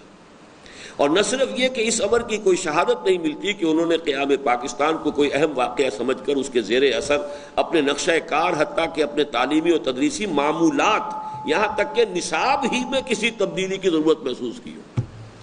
یہ بھی نہیں کہ بھئی کوئی نصاب بدلو، اب یہ نیا مسلمانوں کا ملک بن گیا ہے، اب ہمیں اس کی کیٹر کرنا ہوگا، ضرورتیں ہوں گی۔ آیا وہی نصاب جو چل رہا تھا انگریز کے دور میں وہی ابھی؟ قطعاً کہیں بھی ان کے ہاں کسی طرح کی کوئی فکری حرکت جس کو کہا جائے کہ اس اتنے بڑے واقعے سے کوئی تاثر لے کر اس میں اپنے نصاب ہی میں کوئی تبدیلی کر لیں، اپنے کریکولا ہی کو دوبارہ دیکھ لیں، معمولات قطعاً کفر۔ بلکہ صاف محسوس ہوتا ہے کہ ان کے نزدیک یہ واقعہ کہ حکومت کی باغ ڈور غیر ملکی اور غیر مسلم حکمرانوں کے ہاتھوں سے نکل کر مسلمان قوم کے اپنے ہاتھ میں آ گئی تھی، قطعاً کوئی اہمیت نہ رکھتا تھا، اور وہ اپنے ذہنوں میں نئے مسلمان حکمرانوں کو بالکل اسی مقام پر رکھ کر اپنے سابق طریقہ کار پر عمل پیرا رہے جس پر ان سے پہلے کے حکمران تھے۔ اس موضوع پر حاشیہ پڑھ لیجئے کہ یہ چونکہ میں نے ایک بہت بڑا الزام لگایا ہے علماء پر، تو اس پر سب سے بڑی شہادت شاہدہ شاہد من اہلہا مولانا یوسف بن نوری رحمۃ اللہ علیہ کا ایک مضمون جو ہے میں نے اس کتاب میں آخر میں ضمیمے کے طور پر کیا ہے۔ انہوں نے خود تسلیم کیا اور اس کے اوپر اپنی جو ہے کوتاہی کو، اور یہ میں سمجھتا ہوں کہ بہت ہی ایک یعنی یونیک مثال ہے، بہت غیر معمولی مثال ہے کہ طبقہ علماء کی اتنی بڑی شخصیت نے خود تسلیم کیا کہ ہم سے بڑی کوتاہی ہوئی ہے، وہ اس کتاب میں شامل ہے۔ مولانا محمد یوسف بن نوری کی ایک تحریر جو اس کتاب کے ضمیمے کے طور پر شائع کی جا رہی ہے۔ اب اس کا میں سبب بیان کر رہا ہوں کہ کیوں ہوا، علماء کا یہ طرز عمل کیوں تھا۔ بدقسمتی سے قومی قیادت کے بعض عناصر اور پاکستان کی مختلف سروسز کے اعلیٰ افسروں کی اکثریت نے مغربی طرز فکر اور یورپی طرز بود و باش کو جس طرح اختیار کر لیا تھا، اس کے پیش نظر مذہبی طبقات کا یہ طرز عمل کسی حد تک فطری بھی تھا کہ یہ تو وہی انگریز بیٹھا ہوا ہے وہاں پر، جو کمشنر صاحب بیٹھے ہوئے ہیں یا ڈپٹی کمشنر بیٹھے ہوئے ہیں، وہی ان کا لباس ہے، وہی ان کی وضاقتہ ہے، وہی انہوں نے پڑھا ہے، انہیں اللہ اور رسول کے نام کا پتہ نہیں، الف کا نام بے نہیں جانتے، قرآن وہ پڑھ نہیں سکتے، وہ تو وہی لوگ ہیں۔ تو فرق کیا ہوا؟ چمڑی کا فرق رہ گیا نا، لارڈ میکالے نے جو کہا تھا اس کے سوا تو کوئی فرق ہے نہیں۔ بہرحال ہوا یہ کہ قومی قیادت اور مذہبی حلقوں میں جو بعد قیام پاکستان سے پہلے تھا وہ اعلیٰ حال ہی قائم رہا، اور اجنبیت اور غیریت کے پردے جوں کہ توں حائل رہے، اور اگرچہ علماء کی ایک بڑی اکثریت نے اپنے آپ کو سیاسی سرگرمیوں سے دور ہی رکھا، لیکن اس مغایرت اور بودھ کی بنا پر بہرحال یہ ہوا کہ عدم اطمینان کی اس کیفیت کی ایک کیفیت ان میں مستقل طور پر موجود رہی، جس سے مختلف سیاسی گروہ وقتاً فوقتاً فائدہ اٹھاتے رہے۔ یعنی علماء کی عظیم اکثریت تو بیٹھے ہیں اپنے، انہیں کوئی سروکار نہیں نہ سیاست سے نہ اس سے۔ یہ جمعیت علماء اسلام وغیرہ اور جمعیت علماء پاکستان میں جو لوگ ایکٹیو ہیں، یہ کل علماء نہیں ہیں، علماء کی بہت بڑی تعداد ایسی ہے کہ جو اس میدان میں آتی نہیں۔ انہوں نے مدرسہ بنایا ہوا ہے، مدرسے میں قال اللہ قال رسول پڑھا رہے ہیں، بیٹھے ہوئے ہیں، لیکن یہ کہ بے چینی اور بے اطمینانی تو ان میں تھی نا۔ اس بے چینی بے اطمینانی کو مختلف قسم کے پولیٹیکل عناصر وقتاً فوقتاً مشتعل کر کے فائدہ اٹھاتے رہے، اس لیے کہ بہرحال وہ ان کی سوچ کے اندر کوئی تبدیلی نہیں آئی تھی۔ رہی جماعت اسلامی جو اس دور میں احیاء اسلام کی سعی و جہد کے لیے سب سے زیادہ صلاحیت اور استعداد کی حامل تھی، تو اس نے پاکستان میں جو طریقہ کار اختیار کیا وہ اس داستان کا المناک ترین باب ہے، اور اس کی بدولت اس کی تمام قوتیں اور توانائیاں ایسے تخریبی راستوں پر پڑ گئیں جن سے نہ صرف یہ کہ ملک و ملت کو شدید نقصان پہنچا بلکہ خود اسلام کی راہ میں بے شمار رکاوٹیں کھڑی ہو گئیں۔ یہ ہے سب سے زیادہ سیریس جو میرا چارج ہے جماعت اسلامی کی پوسٹ انڈیپینڈنٹ پالیسی پر۔ سن 39-40 میں مولانا مودودی مسلمانان ہند کی قومی جد و جہد سے یہ کہہ کر علیحدہ ہوئے تھے کہ محض نام کے مسلمانوں کی تنظیم سے اسلامی حکومت کسی طرح قائم نہیں ہو سکتی، اس کے لیے لازم ہے کہ پہلے علمی و فکری اور ذہنی و نظری سطح پر اسلامی انقلاب برپا کیا جائے، اور پھر معاشرے میں اخلاقی و عملی تبدیلی اس حد تک پیدا کر دی جائے کہ اس میں کسی جاہلی نظام کا چلنا دشوار ہو جائے۔ حکومت اور ریاست کی سطح پر کسی واقعی اور پائیدار تبدیلی کی توقع اس کے بعد ہی کی جا سکتی ہے، لہذا ہم مسلمانوں کی قومی جد و جہد کا ساتھ دینے میں اپنا وقت ضائع اور اپنی منزل کھوٹی کرنے کو تیار نہیں ہیں، بلکہ اسی فطری طریق پر عمل پیرا ہو کر پہلے علمی و فکری اور اخلاقی و عملی انقلاب برپا کرنے کی سعی کریں گے۔ چنانچہ قومی تحریک سے علیحدہ ہو کر مولانا نے علمی و فکری سطح پر اسلام کی دعوت دینے اور جو لوگ اسے قبول کر کے اسلام کے اوامر و نواہی کے عملاً پابند ہوتے چلے گئے انہیں ایک تنظیم میں منسلک کرنے کا کام شروع کر دیا۔ قیام پاکستان کے بعد ہونا تو یہ چاہیے تھا کہ مولانا اپنے اسی طریق پر عمل پیرا رہتے اور جس قدر ممکن ہوتا اپنے اسی کام کی رفتار تیز کر دیتے، اور اس کے ضمن میں مواقع و وسائل کے، یہاں وسائل کا لفظ صحیح آ گیا، وہاں مسائل تھا، مواقع و وسائل کے اس اضافے سے فائدہ اٹھاتے جو ایک مسلمان مملکت میں متوقع تھا، اور جن کے ضمن میں جیسا پہلے عرض کر آئے ہیں پاکستان کی پہلی قومی حکومت کی طرف سے ہرگز کسی بخل کا مظاہرہ نہیں ہوا تھا، لیکن افسوس، اور صرف افسوس نہیں صد افسوس، کہ اس موقع پر ان کی ذہانت نے ایک بالکل ہی نیا پیترا بدلا۔ چنانچہ اچانک ان کے دل میں اپنی اس قوم کا درد اٹھا جس کی قومی جد و جہد کے دوران وہ ایک خاموش تماشائی ہی نہیں رہے تھے بلکہ دور کھڑے طنز و استحزاء کے تیر بھی برساتے رہے تھے، اور انہوں نے قوم کی حالت زار پر رحم کھاتے ہوئے اس کی سرپرستی قبول فرما لی اور اس کی رہنمائی کے لیے اپنے آپ کو پیش کر دیا۔ مولانا کے اپنے الفاظ یہ ہیں: اس لیے جس روز تقسیم ملک کا اعلان ہوا اسی وقت ہم نے سمجھ لیا کہ جیسی بری یا بھلی تعمیر ہم آج تک کر سکے ہیں اب اسی پر اکتفا کرنی ہوگی، بس یہ تعمیر کا کام جتنا ہو گیا اب اس سے زائد نہیں، اور اس قوم کو سنبھالنے کی فوراً کوشش کرنی پڑے گی جو کسی واضح نصب العین کے بغیر اور کسی اخلاقی و اجتماعی صلاح کے بغیر یک لخت با اختیار ہو گئی ہے۔ یہ تو گویا کہ ان کے پالیسی سٹیٹمنٹ ہے کہ انہوں نے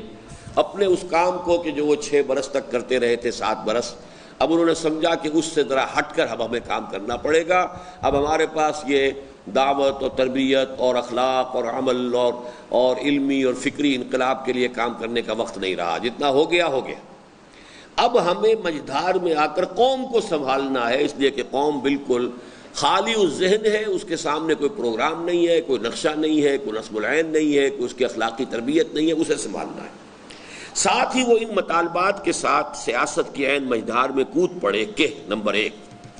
چونکہ پاکستان اسلام کے نام پر حاصل کیا گیا تھا اور حصول پاکستان کی تحریک اسی مقصد کے تحت چلائی گئی تھی کہ یہاں اسلامی حکومت قائم کی جائے گی، اور چونکہ یہی اس ملک کے 999,000 باشندوں کی دلی خواہش ہے، لہذا لازم ہے کہ یہاں اسلامی دستور نافذ ہو اور شریعت اسلامی رائج کی جائے۔ اب یہ 999,000 کی واقعتاً یہ خواہش تھی کہ نہیں تھی؟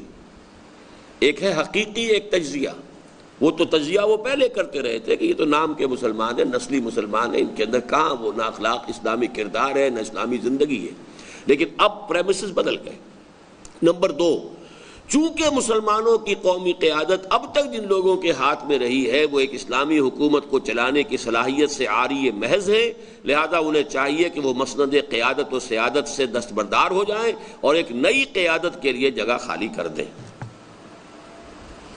واضح رہے کہ یہ کوئی اقتباس نہیں ہے، بلکہ جماعت اسلامی کے بعد از قیام پاکستان کے موقف کی مختصر ترجمانی ہے۔ تفصیل کے لیے دیکھیے راقم الحروف کی تالیف تحریک جماعت اسلامی، ایک تحقیقی مطالعہ، اس میں وہ تفاصیل جو ہے پوری ان کے حوالوں کے ساتھ میں نے دی ہیں، یہاں پر یہ مختصر تجزیہ ہے۔ اس طرح گویا مولانا مودودی نے احساس فرض سے مجبور ہو کر بیک وقت اسلام اور پاکستانی قوم دونوں کی سرپرستی کا بوجھ اپنے سر لے لیا۔ یہ وہ وقت تھا جب پاکستان کی قومی قیادت بہت سی داخلی و خارجی مشکلات میں مبتلا تھی۔ ایک طرف ایک بالکل نئی لیکن وسیع و عریض اور دو انتہائی دور دراز خطوں پر مشتمل سلطنت کے پیچیدہ مسائل و معاملات تھے جن کا حل، اور وہ بھی انتہائی بے سر و سامانی کے عالم میں، بجائے خود ایک کٹھن مرحلہ تھا۔ پھر اس پر تبادلہ آبادی اور مہاجرین کی آباد کاری کے مہیب مسائل مستضاد ہو گئے۔ اتنے بڑے پیمانے پر جو ہے ایکسچینج آف پاپولیشن اور پھر سیٹلمنٹ اور ان کا آباد کیا جانا۔ دوسری طرف بانی پاکستان اور ان کے دست راست قیام پاکستان کے بعد جلد ہی دنیا سے رخصت ہو گئے۔ یہاں میں واضح کر دینا چاہتا ہوں کہ ایک تو رخصت ہو گئے اور ایک رخصت کر دیے گئے، یعنی قائد اعظم کا تو انتقال جو ہوا بہرحال نیچرل ہوا ہے، اس لیے کہ بیمار تھے، بہت شدید بیمار تھے، بلکہ ایک بڑی ضخیم کتاب جو ہے فریڈم ایٹ مڈ نائٹ، جس کو کہ 2 آتھرز نے لکھا ہے، شاید پہلے بھی میں نے اس کا حوالہ آپ کو دیا ہے، ایک امریکن آتھر ہے اور ایک فرینچ، اور کتاب بڑی ضخیم اور بہت عمدہ کتاب ہے۔ اس کتاب میں صاف لکھا ہے آتھرز نے کہ جب قائد اعظم جو کانفرنس ہوئی تھی شملہ کانفرنس سے واپس جب جا رہے تھے بامبے، تو اتنے ایگزاسٹ ہو چکے تھے کہ اندیشہ یہ تھا کہ اگر چونکہ پلیٹ فارم پر اگر بامبے میں اترے ریلوے اسٹیشن سے گاڑی سے، تو یہ کہ وہاں تو جم غفیر ہوگا اور وہاں ایک بہت بڑا استقبال ہوگا، تو maybe he might collapse, لہٰذا اس سے پہلے ایک اسٹیشن پر اتار لیا گیا اور وہاں سے پھر لے جایا گیا علیحدہ گاڑی کے اندر کہ گھر چلے جائیں، کہیں اسٹیشن کے اوپر پلیٹ فارم پر چلے گئے تو ختم ہو جائیں گے۔ اس درجے تو ان کی صحت اس وقت خراب تھی۔ پھر اس زمانے میں جب انہوں نے ایکس رے کروایا ہے، کوئی ڈاکٹر پٹیل ہوتے تھے بامبے کے، تو پٹیل نے ایکس رے کر کے کہا یہ تو ٹی بی ہے آپ کو صاف، تو قائد اعظم نے کہا کہ doctor keep it a secret, یہ ایک بہت بڑا راز ہے، اس کو بالکل نہیں کھولنا ہے۔ اور وہ آتھرز یہ کہتے ہیں کہ اگر اس وقت دنیا کو معلوم ہو گیا ہوتا کہ محمد علی جناح ٹی بی میں اس وقت جو ہے مبتلا ہے،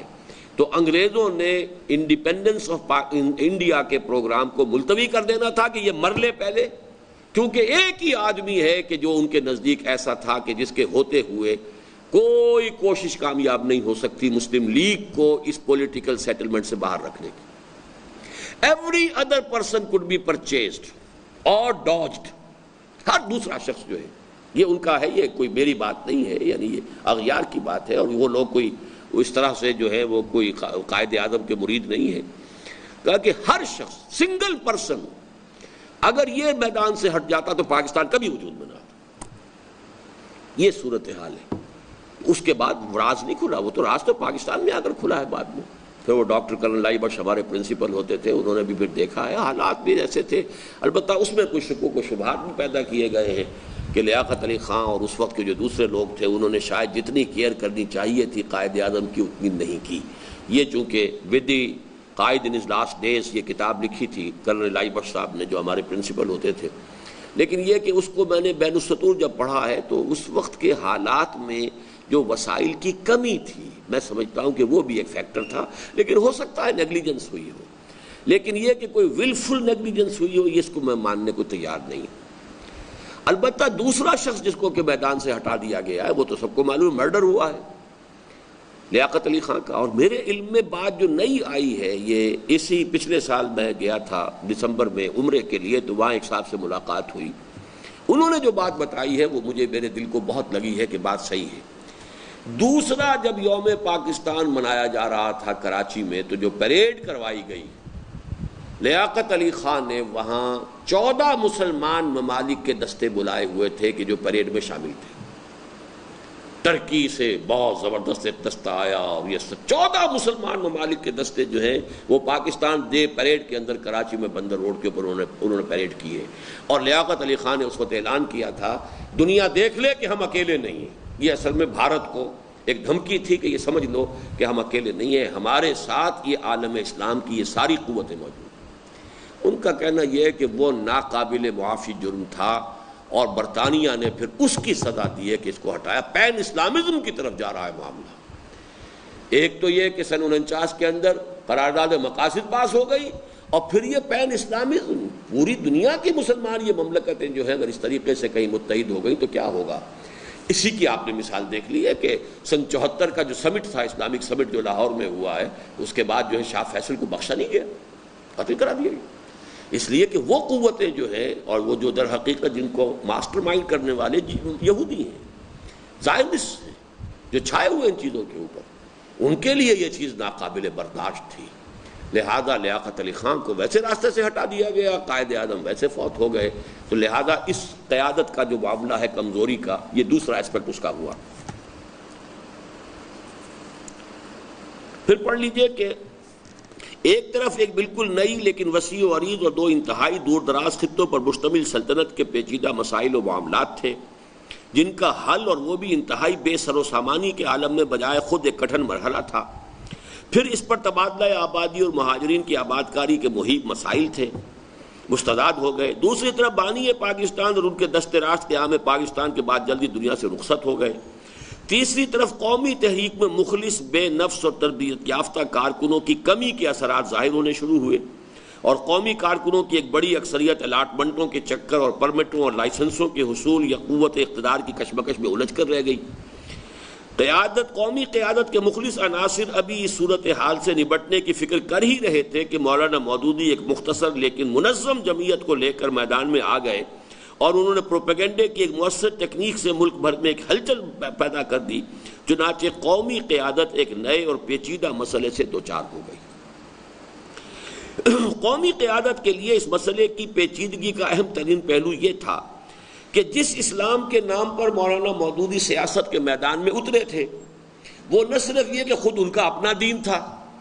بلکہ قریبی زمانے میں خود اس نے اسی کے نام پر عوام کے جذبات کو اپیل کیا تھا۔ لہذا مولانا مودودی کے مطالبے کا کوئی براہ راست جواب اس کے لیے ممکن نہیں تھا۔ فرنٹل اٹیک کیسے کریں مولانا مودودی پر؟ وہ تو اسلام کی بات کر رہے ہیں، اور یہ اسلامی کے نام پر واقعتاً ملک لیا گیا تھا۔ لہذا مولانا مودودی کے اس مطالبے کا کوئی انکار کرنا براہ راست وہ تو ممکن نہیں تھا۔ دوسری طرف اسے یہ بھی نظر آ رہا تھا کہ صورتحال ایسی بنا دی گئی ہے کہ اسلام کی جانب کسی قدم کا اٹھانا مولانا مودودی اور جماعت اسلامی کی نئی قیادت کے سامنے پسپائی کے مترادف ہوگا۔ اگر ہم مان لیتے ہیں، اس کا مطلب یہ کہ ایک تحریک جو ہے اس نے بات منوائی ہے، لہذا اس کا کریڈٹ بڑھ گیا، اس کی جو کریڈیبلٹی ہے اس میں اضافہ ہو گیا۔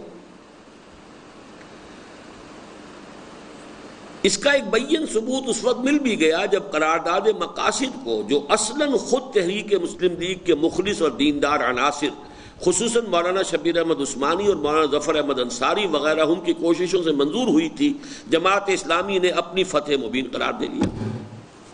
یعنی اس میں کوئی شک نہیں ہے کہ قرارداد مقاصد کے پاس ہونے میں جماعت اسلامی نے جو مطالبے کی مہم چلائی تھی، اب آپ میں سے اکثر حضرات کا تو کوئی تجربہ نہیں ہوگا، یاد بھی نہیں ہوگا، ہم نے تو اس میں حصہ لیا ہے، جیسے تحریک پاکستان میں حصہ لیا تھا، اس میں بڑھ چڑھ کر لیا ہے، بڑی زبردست مطالبے کی تحریر، اور اس سے یہ کہ بوری بھر بھر کر ٹیلی گرام اور خطوط اور محضر نامے جاتے تھے، اور جا کر جو ہے speaker of the constituent assembly کی میز پر لے جا کر رکھ دیے جاتے تھے کہ اتنے تار اور آ گئے، اتنے آ گئے، وہ ایک مہم تھی۔ اس کے باوجود قرارداد مقاصد کے پاس ہونے کا اسمبلی میں امکان نہیں تھا، اس لیے کہ وہاں سیکولر عناصر کا پلڑا بھاری تھا۔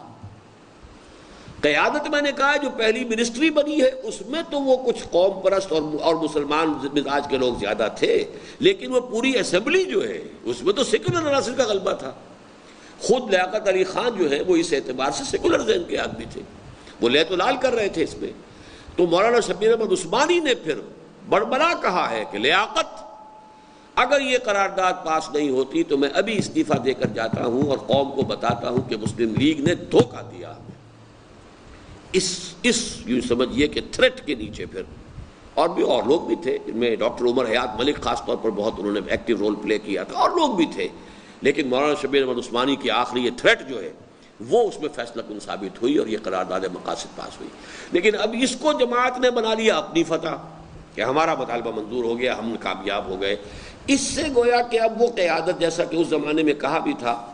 ایک مرتبہ لیاقت علی خان نے، مولانا مودودی پاکستان کے امیر المومنین بننا چاہتے ہیں، ہم کہتے ہیں بھائی پہلے پاکستان کو مستحکم ہو لینے دو، پھر جس کو جو بننا ہو بن لینا۔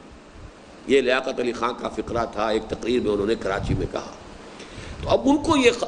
اندیشہ ہو رہا تھا کہ یہ تو ایک قیادت کی تبدیلی کی شکل ہو رہی ہے،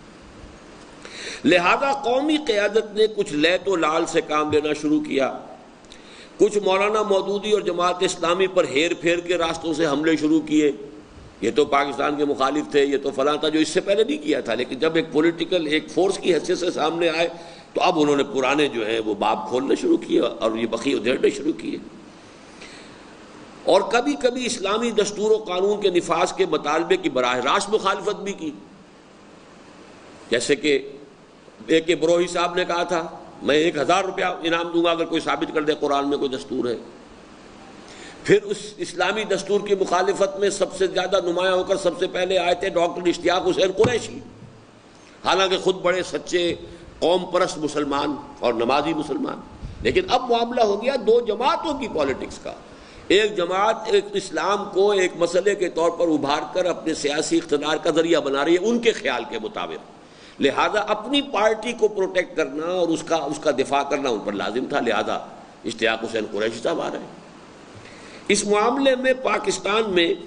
پاکستان کی سیاست میں جو عجیب الجھاؤ پیدا ہو گیا تھا اس کا کسی قدر اندازہ اس سے کیا جا سکتا ہے کہ قومی قیادت کی جانب سے اول جو لوگ مولانا مودودی اور جماعت اسلامی کے خلاف دلائل و براہین کے ہتھیار لے کر میدان میں اترے وہ ڈاکٹر اشتیاق حسین قریشی اور ڈاکٹر محمود حسین جیسے پابند صوم و صلاۃ اور دینی درد اور مذہبی جذبہ رکھنے والے لوگ تھے۔ بعد میں اس صف میں ایک اہم اضافہ مصر ایک کی بروہی کا ہوا، جنہوں نے اس شخص کو انعام دینے کا اعلان کیا جو ثابت کر دے کہ قرآن مجید میں کسی دستور ملکی کا خاکہ موجود ہے۔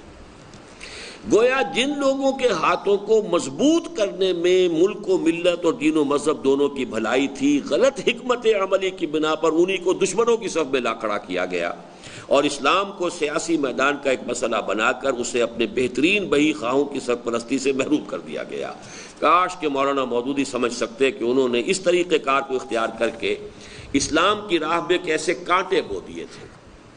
مذہبی سیاست کے اس میدان میں اولاً مولانا مودودی نے تنہا اپنے اور اپنی جمعیت کے زور بازو کے بل پر چلنے کی کوشش کی،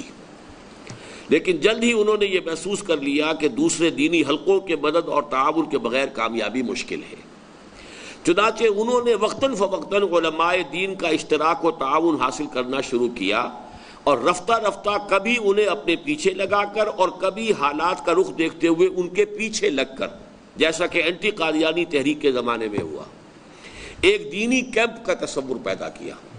یعنی یہ تصور پیدا کیا کہ یہاں ایک کیمپ ہے کہ جو مخالف اسلام ہے، دشمن اسلام ہے، اور ایک ہے دیندار اور دینی کیمپ، اور دینی کیمپ میں جماعت اسلامی ہے اور علماء ہے اور مذہبی طبقات ہیں۔ اب اس میں ظاہر بات ہے کہ کبھی تو وہ انہیں اپنے پیچھے لگاتے تھے، یعنی مطالبہ دستور اسلامی میں تو سب لوگوں کو ان کے پیچھے لگنا پڑا، انہوں نے اس میں پہل کی، لیکن اینٹی قادیانی تحریک جو احراریوں نے چلائی اس میں ان کو ان کے پیچھے چلنا پڑا، اور اس کا پھر بہت ہی جو دردناک معاملہ ہوا وہ یہ ہے کہ مجلس عمل میں یہ شامل ہوئے، لیکن اس کے بعد جب راست اقدام کا فیصلہ ہوا ہے تو جماعت اسلامی کا اور مولانا مودودی کا موقف یہ کہ ہم نے علیحدگی اختیار کر لی تھی، ہم پھر اس راست اقدام میں شامل نہیں تھے۔ مولانا محمد علی جالندھری جو احرار کے اس وقت کے اہم ترین لیڈر تھے، ان کا کہنا تھا کہ نہیں کی تھی، جھوٹ بول رہے ہیں۔ چنانچہ جب اینٹی قادیانی موومنٹ جو سن 53 کی تھی اس کے لیے ایک 2 ججوں پر مشتمل ایک تحقیقاتی جو ہے عدالت بنائی گئی، جس میں ایک تو یہ کیانی صاحب تھے، ایم آر کیانی، اور دوسرے وہ بہت مشہور نام میرے ذہن سے اتر رہا ہے، منیر، جسٹس منیر اور کیانی صاحب، یہ 2 جج تھے. اور انہوں نے اس قدر سخت جملہ لکھا ہے اپنی رپورٹ میں، ہمارے لیے یہ بات بڑی تکلیف دہ ہے کہ 2 عظیم جلیل القدر علماء حلف نامے دے رہے ہیں، جن میں سے ایک حلف نامہ جھوٹا ہے. اب ہم کس کے حلف کو جھوٹا کہیں؟ مولانا مودودی کا حلف کہ ہم اس راست اقدام سے پہلے ہی علیحدہ ہو گئے تھے مجلس عمل سے. مولانا محمد علی جالندھری کا کاؤنٹر حلف کہ یہ جھوٹ ہے، یہ شامل تھے، علیحدگی اختیار نہیں کی. اب انہوں نے تمام، ان کے لیے تو پھر مذہبی طبقات دونوں ہی کو انہوں نے گویا کہ ایک تیر سے 2 شکار ہو گئے کہ اب ہم ان میں سے کس کو جھوٹا کہیں. اتنے بڑے آدمی، ایک کا تو جھوٹا ہے حلف، اس میں تو کوئی شک نہیں. یا الف کا حلف جھوٹا ہے تو بے کا سچا ہے، یہ بے کا اگر جھوٹا ہے تو الف کا سچا ہے. دونوں کے سچے تو نہیں ہو سکتے، اور دونوں کے حلف ہیں. تو یہ ہے کہ اس وقت مجبوراً ایسی فضا پیدا ہو گئی تھی کہ جب عام کے اندر ایک تحریک اٹھ کھڑی ہوئی تو جماعت اسلامی نے سمجھا کہ اب اگر ہم ان کے پیچھے نہیں چلیں گے، ساتھ نہیں دیں گے، تو آگے پھر ہمارا یہ ساتھ نہیں دیں گے. تو سیاست کے اندر تو یہ کچھ 2 اور کچھ لوگوں کا معاملہ ہوتا ہے. تو یہ کانسیپٹ جو ہوا ہے مذہبی سیاست کے اس میدان میں، اولاً مولانا مودودی نے تنہا اپنے اور اپنی جمعیت کے زور بازو کے بل پر چلنے کی کوشش کی، لیکن جلد ہی انہوں نے یہ محسوس کر لیا کہ دوسرے دینی حلقوں کی مدد اور تعاون کے بغیر کامیابی مشکل ہے. چنانچہ انہوں نے وقتاً فوقتاً علماء دین کا اشتراک و تعاون حاصل کرنا شروع کیا، اور رفتہ رفتہ کبھی انہیں اپنے پیچھے لگا کر اور کبھی حالات کا رخ دیکھتے ہوئے ان کے پیچھے لگ کر، جیسا کہ اینٹی قادیانی تحریک کے زمانے میں ہوا، ایک دینی کیمپ کا تصور پیدا کیا. اس کے 2 انتہائی مضر نتائج برآمد ہوئے. ایک یہ کہ سیاست کے میدان میں جماعت اسلامی کے ساتھ علماء دین بھی قومی قیادت کے حریف بن گئے، اور رفتہ رفتہ برسر اقتدار طبقہ اور رجال دین 2 مخالف و معاند گروہوں کی صورت اختیار کرتے چلے گئے. اور دوسرے یہ کہ مولانا مودودی اور جماعت اسلامی کو جدت پسندی اور سرتا پیر متحرک متجددیت اور قدامت پرستی اور سراپا جامد مذہبیت کے مابین ایک امت وسطیٰ کی پوزیشن کو ترک کر کے کلیتاً قدامت پرستی اختیار کرنی پڑی. اس لیے کہ قدامت پرست علماء کو ساتھ لے کر چلنا ہے تو آپ کو بھی قدامت پرستی اختیار کرنی پڑے گی. جب تک کہ آپ ان کے رنگ میں کچھ اپنے آپ کو نہیں رنگیں گے. اسی لیے لکھا ہوا ہے کہ اس سلسلے کا ایک دلچسپ لطیفہ مولانا داؤد غزنوی مرحوم نے سنایا کہ ایک موقع پر علماء کے ایک مشترکہ بیان پر مولانا مودودی نے ان سے بھی دستخط کرانے چاہے، جس کی ایک شق یہ بھی تھی کہ ملک میں فقہ حنفی رائج کی جائے. مولانا داؤد غزنوی مرحوم نے فرمایا، اس پر میں نے مولانا کی خدمت میں عرض کیا کہ کیا آپ یہ چاہتے ہیں کہ اپنے قتل کے حکم نامے پر میں خود دستخط کروں؟ میں تو ہوں اہل حدیث، اور آپ اس بیان پر دستخط کرانا چاہتے ہیں کہ یہاں پہ حنفی فقہ رائج کی جائے. اہل حدیث کبھی گوارا کرے گا اس کو؟ لیکن چونکہ باقی ساری جماعتیں حنفی ہیں، دیوبندی ہوں تو حنفی ہیں، بریلوی ہوں تو حنفی ہیں، سواد اعظم ہے تو حنفی ہے. اب اگر آپ کو کوئی بنانا ہے تو یہ کہ اب کسی چیز کے اوپر تو جمع ہونا پڑے گا. حالانکہ میں نے ایک اور جگہ پر لکھا ہے کہ مولانا مودودی خود اپنے ذاتی معاملات میں بھی 100% فقہ حنفی کی پیروی نہیں کرتے، جیسا میں بھی نہیں کرتا. فقہ حنفی میں یہ ہے کہ نماز کے اندر سورہ فاتحہ آپ کسی صورت نہیں پڑھیں گے، چاہے آپ کی وہ جو ہے وہ یعنی جب جماعت میں آپ پڑھ رہے ہو تو چاہے سری ہو چاہے جہری ہو، نہیں پڑھنی. اب یہ میرے نزدیک صحیح نہیں ہے. میں سری میں پڑھتا ہوں، جہری میں نہیں پڑھتا. جبکہ فقہ شافعی میں یہ ہے کہ ہر حالت میں پڑھنی چاہیے، چاہے سری ہو چاہے جہری ہو. دونوں انتہاؤں پر کھڑے ہوئے ہیں. امام ابو حنیفہ کا موقف ایک انتہا پر، امام شافعی کا. درمیان میں امام مالک کا ہے کہ جو جہری رکعت ہے اس میں خود خاموش رہو اور امام کی قرأت سنو، اور جب سری ہے جبکہ تم نہیں سن رہے ہو تو اپنی پڑھو. یہ ہے جس پر اختیار. تو ہم اپنے ذاتی معاملات کے اندر بھی، پبلک پرسنل لاء کے اندر بھی اگر ہم نہیں کرنے کو تیار کہ قطعاً پورا کا پورا، تو کیسے مطالبہ کریں کہ صاحب فقہ حنفی نافذ کر دی جائے. تو اس حوالے سے مولانا مودودی کا موقف جو ہے اس میں تضاد پیدا ہوا. لیکن تضاد کیوں پیدا ہوا؟ کہ پہلے وہ امت وسطیٰ کی حیثیت میں تھے کہ ایک طرف قدامت پرست ہے تو دوسری طرف متجددین ہے، تو درمیان میں. اب چونکہ وہ ایک کیمپ بنانا ہے، اور کیمپ میں ظاہر بات ہے کہ اس ملک کے اندر یعنی 90 نہیں تو میں سمجھتا ہوں کہ شیعوں کو بھی علیحدہ نکال دیجئے کہ وہ فقہ جعفری والے اور پھر اہل حدیث، تب بھی کم سے کم 75% انسان جو ہے وہ حنفی ہیں. یہ ہے مسئلہ. اور اگرچہ اس کی بنا پر بہت سے دلچسپ تضادات ظہور میں آئے، مثلاً یہ میں نے لکھ دیا یہیں پر، مجھے معلوم ہوا کہ مثلاً یہ کہ اس شخص کو جو تنہا اپنی ذات پر بھی فقہ حنفی کو پوری طرح نافذ کرنے کو تیار نہ تھا، بلکہ اس میں اپنا عقول لگانا ضروری خیال کرتا تھا، یعنی میں یہ کہتا ہوں، میری یہ رائے ہے، جیسا کہ میں نے ابھی کہا میں اس کو صحیح نہیں سمجھتا، لیکن میں یہ کہ خود مجتہد نہیں ہوں، میں ایک اور مجتہد امام مالک ان کی رائے پر عمل کر رہا ہوں۔ جب یہ مانتے ہیں کہ سب کے سب جو ہیں ہمارے یہ چاروں فقہیں جو ہیں حق ہیں، تب ان میں سے کسی معاملے میں کسی ایک فقہ پر عمل کر لینے میں میرے نزدیک کوئی، ہاں جس معاملے میں چاروں حنفی شافعی مالکی حنبلی چاروں متفق ہوں، اس سے ہٹنے کو میں صحیح نہیں سمجھتا۔ یہ پھر اہل حدیث کا مجھ سے اختلاف یا میرا اہل حدیث سے اختلاف ہے کہ جہاں یہ چاروں جمع ہو جائیں وہاں میں ان سے نہیں ہٹوں گا۔ البتہ جہاں چاروں میں اختلاف ہے اس میں پک اینڈ چوز کرنے کا، ترجیح دینے کا میں اختیار اپنے لیے سمجھتا ہوں۔ اور اگرچہ اس کی بنا پر بہت سے دلچسپ تضادات ظہور میں آئے، مثلاً یہ کہ اس شخص کو جو تنہا اپنی ذات پر بھی فقہ حنفی کو پوری طرح نافذ کرنے کو تیار نہ تھا، بلکہ اس میں اپنا عقول لگانا ضروری خیال کرتا تھا، یہ موقف اختیار کرنا پڑا کہ 10-11 کروڑ افراد کی ایک پوری قوم پر صدیوں پیشتر کی مرتب شدہ فقہ حنفی، یعنی یہ کہ فتاوائے عالمگیری لا کر نافذ کر دیے جائیں، 300 برس قبل کے مرتب کردہ فتاوا۔ ایک تو یہ ہے کہ فقہ حنفی جن اصولوں پر بنا ہے اس کے مطابق اجتہاد کرتے ہوئے نئے قوانین بنائے جائیں، یہ بھی نہیں، اس لیے کہ آپ کے جو آرتھوڈاکس علماء ہیں وہ تو اس کے بھی قائل نہیں ہیں، وہ تو کہتے ہیں ٹھیک وہی فقہ حنفی جو کی تو جو ہدایہ میں لکھی ہوئی ہے یا وہ جو ہے فتاوائے عالمگیری کے اندر لکھی ہوئی ہے، بس اس کو نافذ کر دو۔ 10-11 کروڑ افراد کی ایک پوری قوم پر صدیوں پیشتر کی مرتب شدہ فقہ حنفی کو جو کر تو نافذ کر دیا جائے، لیکن مولانا پر جلد از جلد مسند حکومت پر پہنچ کر قوم اور مذہب دونوں کو سنبھالنے کا جو خبت سوار ہو گیا تھا، اس کے پیش نظر یہ قربانیاں بہرحال بہت حقیر تھیں، ہم نے کیا کیا نہ کیا دیدہ و دل کی خاطر۔ اب یہ بہت چھوٹا سا ہے، اس کو آپ میرا خیال ہے پڑھ ہی لیتے ہیں۔ باب صوم، سیاسی افراتفری سے ایوبی آمریت تک، جماعت اسلامی کا رقیبانہ کردار اور علماء کا معاندانہ طرز عمل۔ اب یہ دو الفاظ علیحدہ ہو گئے، علماء سے مراد میں ان کو لے رہا ہوں کہ جو سیاست میں تھے ہی نہیں، وہ تو پھر معاندانہ تو ہے، رقیب تو نہیں ہے نا، رقیب تو وہ ہوتا ہے کہ جو ایک ہی محبوب کے طالب ہوں تو وہ رقیب ہیں۔ اب وہ جو بھی لیلا اقتدار تھی یا جو بھی حکومت تھی، چونکہ جماعت اسلامی اب آ گئی ہے ایک پولیٹیکل پارٹی کی حیثیت سے، تو وہ اس کی حیثیت تو رقیب کی ہے، لیکن باقی علماء کی مین باڈی جو ہے ان کا معاندانہ کردار۔ جیسا کہ اس سے قبل عرض کیا جا چکا ہے، پاکستان کی قومی قیادت پر عالم نزا تو قیام پاکستان کے فوراً بعد ہی طاری ہو گیا تھا، اور وہ خود اپنے داخلی انتشار کے بنا پر جو بیک وقت نظریاتی بھی تھا اور اخلاقی بھی ادموئی ہو چکی تھی۔ اس پر رہی صحیح کسر مولانا مودودی اور جماعت اسلامی کی تند و تلخ تنقیدوں اور عوام کے مذہبی جذبات کے اشتعال نے پوری کر دی، اور قیام پاکستان کے بعد چند ہی سالوں کے اندر اندر وہ مسلم لیگ جو اس کے قیام کا ذریعہ بنی تھی نسیم منسیہ ہو گئی۔ ختم تو مسلم لیگ از خود بھی ہو ہی جاتی، جیسا کہ میں نے عرض کیا تحریکوں کا مسئلہ یہی ہوتا ہے، ایک ہوتی ہے جماعت، ایک ہوتی ہے تحریک،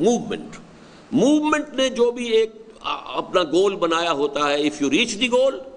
تو پھر اس کے بعد موومنٹ ختم، جماعت چلتی رہتی۔ کانگریس کا معاملہ یہ کہ وہ ایک پارٹی بھی تھی، تحریک آزادی بھی، لیکن پارٹی بھی، کارڈرز ان کے، اس کی طویل تاریخ، اس کے اندر جو ہے ان کا ڈسپلن، ان کا کانسٹیٹیوشن۔ مسلم لیگ جو ہے وہ جماعت کی حیثیت سے کبھی نہیں تھی، وہ ایک تحریک تھی۔ ختم تو مسلم لیگ از خود بھی ہو ہی جاتی، لیکن مولانا مودودی نے مسلمانان ہند کی قومی جد و جہد کے عین عروج کے موقع پر اس سے علیحدگی اختیار کر کے قوم کے ساتھ جس ہمدردی اور خیرخواہی کا ثبوت دیا تھا، اسی کا لازمی تقاضا غالباً یہ بھی تھا کہ قیام پاکستان کے بعد فوراً بعد وہ اپنی مختصر لیکن منظم جمعیت کو لے کر مسلم لیگ کی سرکوبی کے لیے میدان میں آ جاتے اور اس کے تابوت میں آخری کیل ٹھوکنے میں بھی بنفس نفی شرکت فرماتے۔ لطف کی بات یہ ہے کہ اس وقت کی علیحدگی کے لیے تو یہ وجہ جواز پیش کی گئی تھی کہ اسلام کسی بھی قوم پرستی کو جائز نہیں ٹھہراتا، خواہ وہ مسلم قوم پرستی ہی کیوں نہ ہو، لیکن بعد از تقسیم لیگ دشمنی اور قیادت کشی کے لیے خود بے تکلف مسلم قوم پرستی کا لبادہ اوڑھ لیا گیا، اور نظریہ پاکستان کے سب سے بڑے علمبردار اور پاکستانی قوم کے سب سے بڑے وکیل بن کر قومی قیادت کا محاسبہ شروع کر دیا گیا۔ اب یہاں بھی تفاصیل جو ہے میری اس کتاب میں ہے، تحریک جماعت اسلامی تحقیقی مطالعہ۔ مولانا کی ذہانت نے یہ اندازہ تو ٹھیک ہی کیا تھا کہ مسلم لیگ کی دم توڑتی ہوئی قیادت پر کاری ضرب لگانے کا یہ بہترین موقع ہے، لیکن آئندہ کے بارے میں جو توقعات انہوں نے قائم کی تھی وہ نرے سہانے خواب ثابت ہوئیں، اور قومی قیادت کے میدان سے ہٹنے پر بجائے اس کے کہ جماعت اسلامی کی نئی قیادت کے لیے جگہ خالی ہوتی، الٹا پرانا یونینسٹ اور کانگریسی ذہن میدان سیاست میں قابض ہو گئے۔ پہلی بات تو یہ سمجھیے کہ اس ملک کا جو پولیٹیکل اور جو معاشی ڈھانچہ تھا اس میں فیوڈلز، جب مسلم لیگ کمزور ہوئی تو پولیٹیکل خلا پیدا ہوا تو ساری طاقت فیوڈلز کے پاس چلی گئی۔ وہ خلا تو ہو گیا پیدا، مسلم لیگ سے تو خلا ہو گیا، لیکن یہ کہ سسٹم کے اندر وہاں پہ فیوڈل موجود تھے، برادریاں موجود تھیں۔ سن 51 کے الیکشن میں مولانا مودودی کو امید تھی کہ جماعت اسلامی کے جو پروسیس انہوں نے طے کیا تھا، اور بہت اعلیٰ پروسیس تھا، اس میں کوئی شک نہیں، اس سے بہتر کسی نظام کو الیکشن کے لیے تجویز کرنا ممکن نہیں، لیکن اس کا حالات کے ساتھ عدم مطابقت اتنی تھی کہ نتیجہ یہ نکلا کہ وہ 40 کی امیدیں رکھتے تھے کہ ہمارے اس نظام سے کامیاب ہو جائیں گے، آیا ایک بھی نہیں۔ اس کا مطلب کیا ہے کہ معاشرے کے بارے میں جو ہماری ریڈنگ ہے کہیں وہ غلط ہے، سم تھنگ از رانگ۔ ہم کوئی توقعات باندھے بیٹھے ہیں، ہم سمجھتے ہیں واقعی انہیں دین کے ساتھ بڑی گہری دلچسپی ہے، انہیں دین کے ساتھ اتنی دلچسپی نہیں جتنے اپنے مفادات سے ہے۔ انہیں چاہیے وہ کہ جو پولیس پرچے میں ان کی مدد کر سکیں، جا کر تھانے کے اندر جا کر ان کو چھڑا سکیں، رسا گیر چاہیے ان کو تو وہ چاہیے کہ جو بھی اپنے وہاں کے چودھری ہیں ان کے دستور سے بچا سکیں، انہیں تو وہ چاہیے۔ لہذا وہ برادری سسٹم پر، فیوڈل سسٹم پر نظام تو یہاں چل رہا تھا، وہ تو لوگ وہی آئے۔ وہ تو مولانا عطا اللہ شاہ بخاری رحمۃ اللہ علیہ، چونکہ وہ بڑے زبردست خطیب تھے تو پاکستان کے شدید مخالف، لیکن جب تقریریں کرتے تھے، لاہور میں بھی کرتے تھے، تو بے شمار لوگ آتے تھے، سنتے تھے، اس لیے کہ ان کی تو تقریر میں جادو تھا۔ قرآن مجید پڑھتے تھے تو ایسی سریلی اور اتنی عمدہ آواز کے ساتھ کہ ہندو کھڑے ہو جاتے تھے، سنتے تھے۔ جیل میں پڑھتے تھے تو انگریز اگر جیل کا کمانڈنٹ ہوتا تھا تو وہ کھڑا ہو کر سنتا رہتا تھا۔ جیسے کہ ہمیں روایات میں آتا ہے کہ بہت سے کفار، ابو جہل جیسے بھی، جب حضور کبھی رات کو کھڑے ہو کر نماز پڑھتے تھے حرم کے سین میں تو چھپ کر وہ سنا کرتے تھے، اتنی انہیں لذت محسوس، ان کی عربی زبان کی جو سمجھیے کہ وہ کلاسک ہے، اور اس کو سنتے تھے اور لذت لیتے تھے، وہ ان کا معاملہ تھا۔ تو لیکن انہوں نے ایک جملہ کہا، بارہا کہا کہ لاہوریوں میں تمہیں خوب جانتا ہوں، تم تقریریں بخاری کی سنتے ہو، کتابیں مودودی کی پڑھتے ہو، ووٹ مسلم لیگ کے دیتے ہو۔ یہ تھا، لاہوریوں میں تمہیں خوب جانتا ہوں کہ ہماری تقریریں سننے سے کے علاوہ تمہیں کوئی دلچسپی ہم سے نہیں ہے، کتابیں مودودی کی پڑھتے ہو لیکن ووٹ مسلم لیگ کو دیتے ہو۔ سیاسی جو ہے تمہارا پلیٹ فارم، سیاسی تمہارا رخ وہ ہے۔ نتیجہ کیا نکلا کہ مسلم لیگ میدان سے ہٹی تو اب کون؟ پنجاب میں کون تھے؟ یونینسٹ، اور دوسری طرف کانگریسی۔ چنانچہ آپ سوچئے کہ جو مسلم لیگ ختم ہو کر کے ریپبلکن پارٹی بنی ون یونٹ میں، اس کا چیف منسٹر یا پرائم منسٹر پورے ویسٹ پاکستان کے کون بنا؟ ڈاکٹر خان صاحب، خان عبد الغفار خان کے بڑے بھائی، کٹر کانگریسی۔ He became the chief minister of one unit of West Pakistan۔ Muslim League ہٹ گئی تو آئے وہ لوگ۔ تو یہ پھر پڑھیے جملے کو، ان چیزوں کا صحیح فہم ضروری ہے۔ یہ ہوا کیا ہے، حادثہ کیوں ہوا ہے، کیا غلطیاں ہوئی ہیں، ان کو سمجھنا اس لیے نہیں کہ ہمیں خدا نہ خواستہ کسی کی بے عزتی کرنی ہے، توہین کرنی ہے، لیکن ان چیزوں کو ہم نہیں سمجھیں گے تو آگے کے لیے صحیح جو ہے لاہ عمل اختیار کرنا ممکن نہیں ہوتا۔ مولانا کی ذہانت نے یہ اندازہ تو ٹھیک ہی کیا تھا کہ مسلم لیگ کی دم توڑتی ہوئی قیادت پر کاری ضرب لگانے کا یہ بہترین موقع تھا، لیکن آئندہ کے بارے میں جو توقعات انہوں نے قائم کی تھی وہ نرے سہانے خواب ثابت ہوئی، اور قومی قیادت کے میدان سے ہٹنے پر بجائے اس کے کہ جماعت اسلامی کی نئی قیادت کے لیے جگہ خالی ہوتی، الٹا پرانا یونینسٹ اور کانگریسی ذہن میدان سیاست پر قابض ہو گیا، اور اس نظریہ پاکستان ہی کی جڑیں کھدنی شروع ہو گئیں جس پر بعد از تقسیم خود مولانا مودودی اور جماعت اسلامی نے سیاسی موقف کی بنیاد رکھتی تھی۔ اب سیاسی موقف تو یہی تھا کہ پاکستان اسلام کے لیے بنا، لہذا اسلام لاؤ۔ اب اس نظریہ پاکستان ہی کی جڑیں کھدنی شروع ہو گئی۔ دوسری طرف تحریک مسلم لیگ نے وقتی طور پر قومی و ملی احساسات کا جو تھوڑا بہت رنگ عوامی طرز فکر پر چڑھا دیا تھا، اس کے پھیکے پڑتے ہی خاد پرستی، کنبہ و قبیلہ پروری اقربا نوازی کا دورہ ہو گیا اور سیاست کے میدان میں بدترین جوڑ توڑ اور سازشوں کا بازار گرم ہو گیا۔ میدان سیاست کے اس اختلال کا لازمی نتیجہ یہ نکلا کہ حکومت سیاسی جماعتوں کے ہاتھ سے نکل کر رفتہ رفتہ سروسز کے جانب منتقل ہوتی چلی گئی۔ پہلے سول سروس نے سنبھالا معاملہ، کہنے کے اوپر وزیر بیٹھے ہوئے ہیں لیکن حقیقت میں سارا سیکریٹری اور یہ وہ آج کل بھی جو بڑا واویلا بنا رہے ہیں آپ کے وہ MNAs وغیرہ بھی کہ اصل حکومت تو ان کے پاس ہے، یہ لوگ ہیں اصل میں با اختیار، ہم کہاں ہیں۔ تو یہ جو بیوروکریسی ہے، سول بیوروکریسی، اس نے پہلے قبضہ کیا، اسے سول بیوروکریسی میں سے نکل کر آ گیا ملک غلام محمد، اس کا سیاست سے کیا تعلق تھا؟ اسی سے نکل کر آ گئے چودھری محمد علی صاحب، ان کا سیاست سے کیا تعلق تھا؟ وہ تو گورنمنٹ کے ملازم رہے تھے پورے انڈیا میں، اور یہاں بھی آ کر گورنمنٹ کے ملازم تھے۔ تو اس حوالے سے وہ اب سروسز کی طرف معاملہ چلا گیا، تاکہ 1958 میں صدر ایوب نے تمام سیاسی جماعتوں کو کل عدم قرار دے کر فوجی حکومت قائم کر دی اور تمام اختیارات اپنے ہاتھ میں لے کر ایک طرف حکومت کا پورا نظم و نسق سروسز کے حوالے کر دیا۔ یعنی یہ عقل مندی اس نے کی تھی کہ مارشل لا کو زیادہ دیر نہیں رکھا۔ یہ جو غلطی بہت بڑی کی ہے، بہت بڑا بلنڈر کیا ہے ضیاء الحق صاحب نے، وہ ایوب خان نے نہیں کیا۔ ایوب خان میں سمجھتا ہوں کہ یعنی ایک پیٹریوٹک ایک شخصیت تھی، اس کے اندر قوم کے ساتھ، ملک کے ساتھ جو بھی اس کی اپنی فہم، اپنی سمجھ کا معاملہ ہے، اس کے مطابق جو ہے اس کے خلوص میں شک نہیں ہے۔ پھر اس کے زمانے میں جتنی ڈیولپمنٹ ہوئی ہے، جتنی انڈسٹریلائزیشن ہوئی ہے، جس قدر تیزی کے ساتھ ملک نے ترقی کی، وہ بھی اپنی جگہ پر حقائق ہیں جنہیں ماننا چاہیے۔ لیکن یہ کہ اس نے حکومت لے کر تھوڑے عرصے کے لیے مارشل لا رکھا، سروسز کے حوالے، سول سروسز کے حوالے کر دیا۔ ایک طرف نظم و نسق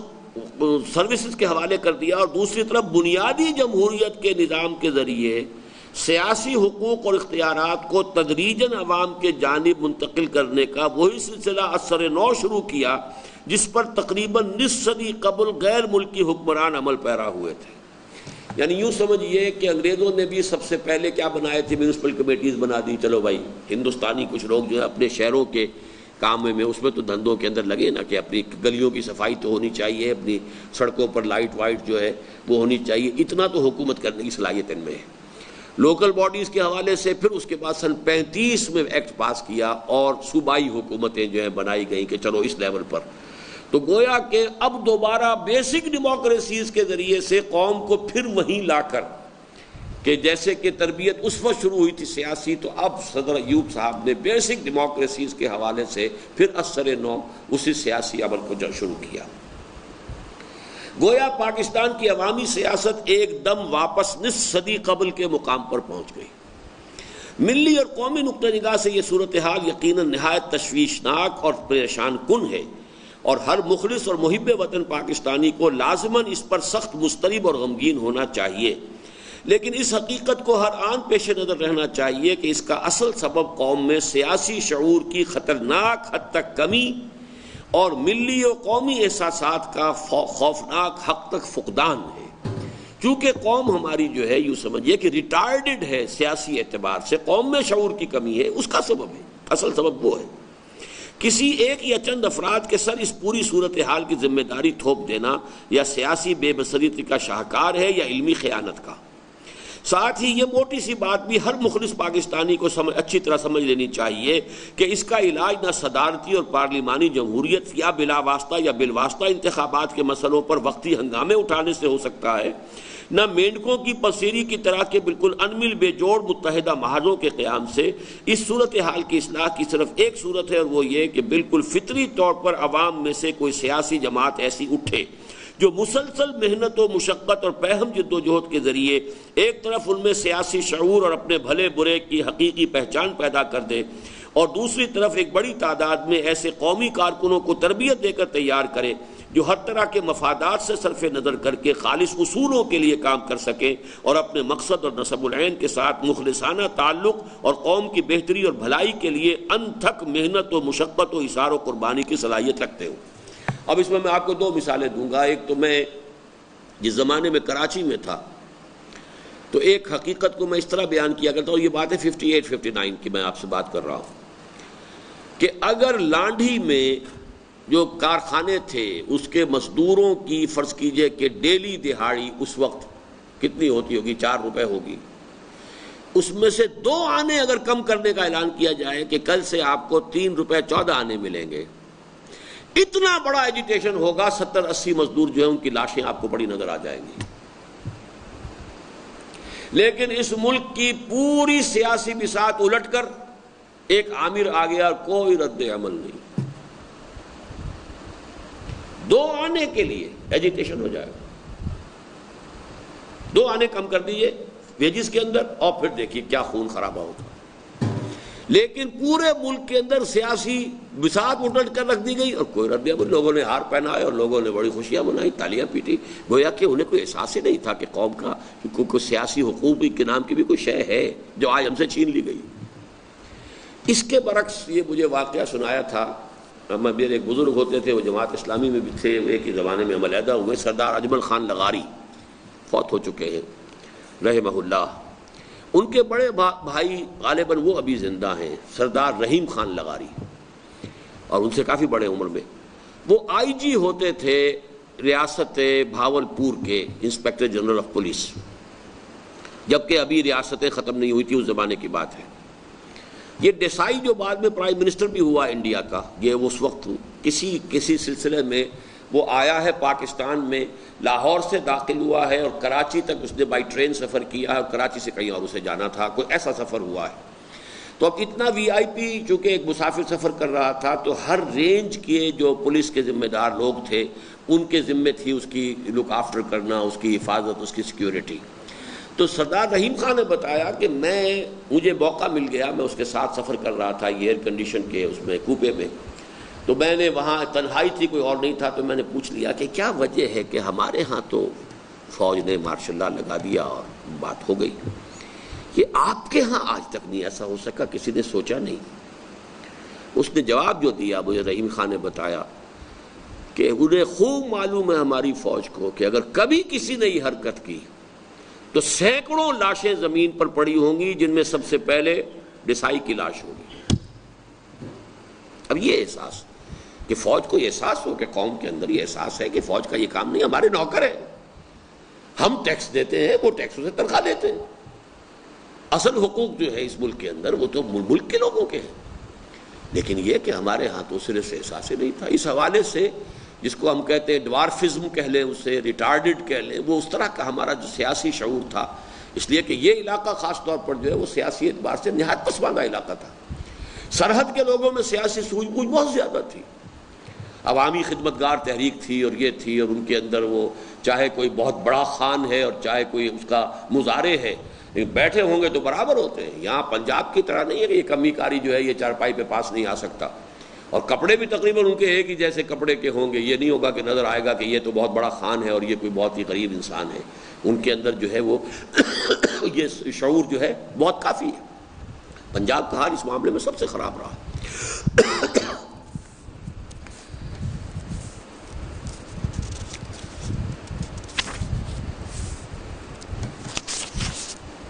1951 میں جبکہ مسلم لیگ ابھی موت اور زندگی کی کشمکش، یہ ہم ہاں ٹھیک ہے ہی میں مبتلا تھی، سابق صوبہ پنجاب کے، چونکہ یہ تحریر جب لکھی گئی یہ 1 یونٹ بن چکا تھا اس وقت، اس لیے سابق صوبہ پنجاب اس میں لکھا گیا ہے، کہ انتخابات میں مولانا مودودی بڑی خود اعتمادی اور آن بان کے ساتھ اور بہت سی امیدیں اور توقعات وابستہ کر کے انتہائی بلند و بالا اصولوں کے تحت شریک ہوئے۔ میں پھر کہہ رہا ہوں، اتنا عمدہ نظام، آئیڈیل، آج بھی کوئی شخص اس سے بہتر نظام نہیں بنا سکتا۔ اصول کیا بنائے تھے مولانا نے؟ امیدواری حرام، پارٹی ٹکٹ لعنت۔ اب طریقہ کیا ہو پھر؟ ایک ووٹر کا عہد نامہ پر کروایا جائے گا لوگوں سے، کہ ایک شخص جو ہے جو ووٹر ہے وہ عہد کرتا ہے کہ میں اللہ سے عہد کرتا ہوں کہ میں صرف اپنے کسی مفاد سے نہیں، کسی اور چیز سے نہیں، برادری کی بنیاد پر نہیں ووٹ نہیں دوں گا، خالص دین کے لیے ووٹ دوں گا کہ اس ملک میں اسلام کا نظام آئے، اور دیانتدار آدمی کو ووٹ دوں گا۔ فرض کیجئے کہ ایک کانسٹیچوئنسی کے اندر لوگوں نے یہ فارم بھرے، اب ان کی محلہ کمیٹیاں بنائی ہے جنہوں نے یہ عہد نامہ کیا ہے، وہاں ان کی پنچایت بنے گی، پھر ان میں سے کوئی کو منتخب کر کے پوری اس کانسٹیچوئنسی کے لیول پر بڑی پنچایت بنے گی۔ اب یہ پنچایت بیٹھ کر اپنے پورے علاقے میں دیکھے گی کہ کون آدمی ہے جو باصلاحیت ہے، دیانتدار ہے، صاحب کردار ہے، ان سے جا کے درخواست کرے گی کہ آپ ہمارا نمائندہ بننا قبول فرما لے، ہم خرچ کریں گے، ہم فنڈ بنائیں گے، ہم بھاگیں دوڑیں گے، آپ کو کچھ نہیں کرنا، آپ سمجھیے کہ آپ کو وہ ذمہ داری جو قومی اور ملکی ہے وہ ہماری طرف سے قبول کرنی ہے۔ تو وہ شخص امیدوار نہیں ہوگا خود، بلکہ اس کو جو ہے وہ پنچایت کھڑی کرے گی اور پنچایت ہی اس کے لیے خرچ کرے گی، کنویسنگ کرے گی، بھاگ دوڑ کرے گی۔ اب یہ نظام بتائیے، اس سے زیادہ جہاں تک آئیڈیالزم جس شے کا نام ہے، اس سے اونچا تو کوئی نظام ہو ہی نہیں سکتا۔ نہ اسے پیسہ خرچ کرنا ہے کہ میں نے 10 لاکھ خرچ کیے تو 10 کروڑ بنانے، یہ تو بات ہی ختم ہوگی، اس نے تو پیسہ ہی نہیں خرچ کرنا۔ لیکن یہ کہ اس میں انہیں امید تھی کہ 40 آ جائیں گے، آیا ایک بھی نہیں۔ یہ ہے بات جو بیان ہو رہی ہے۔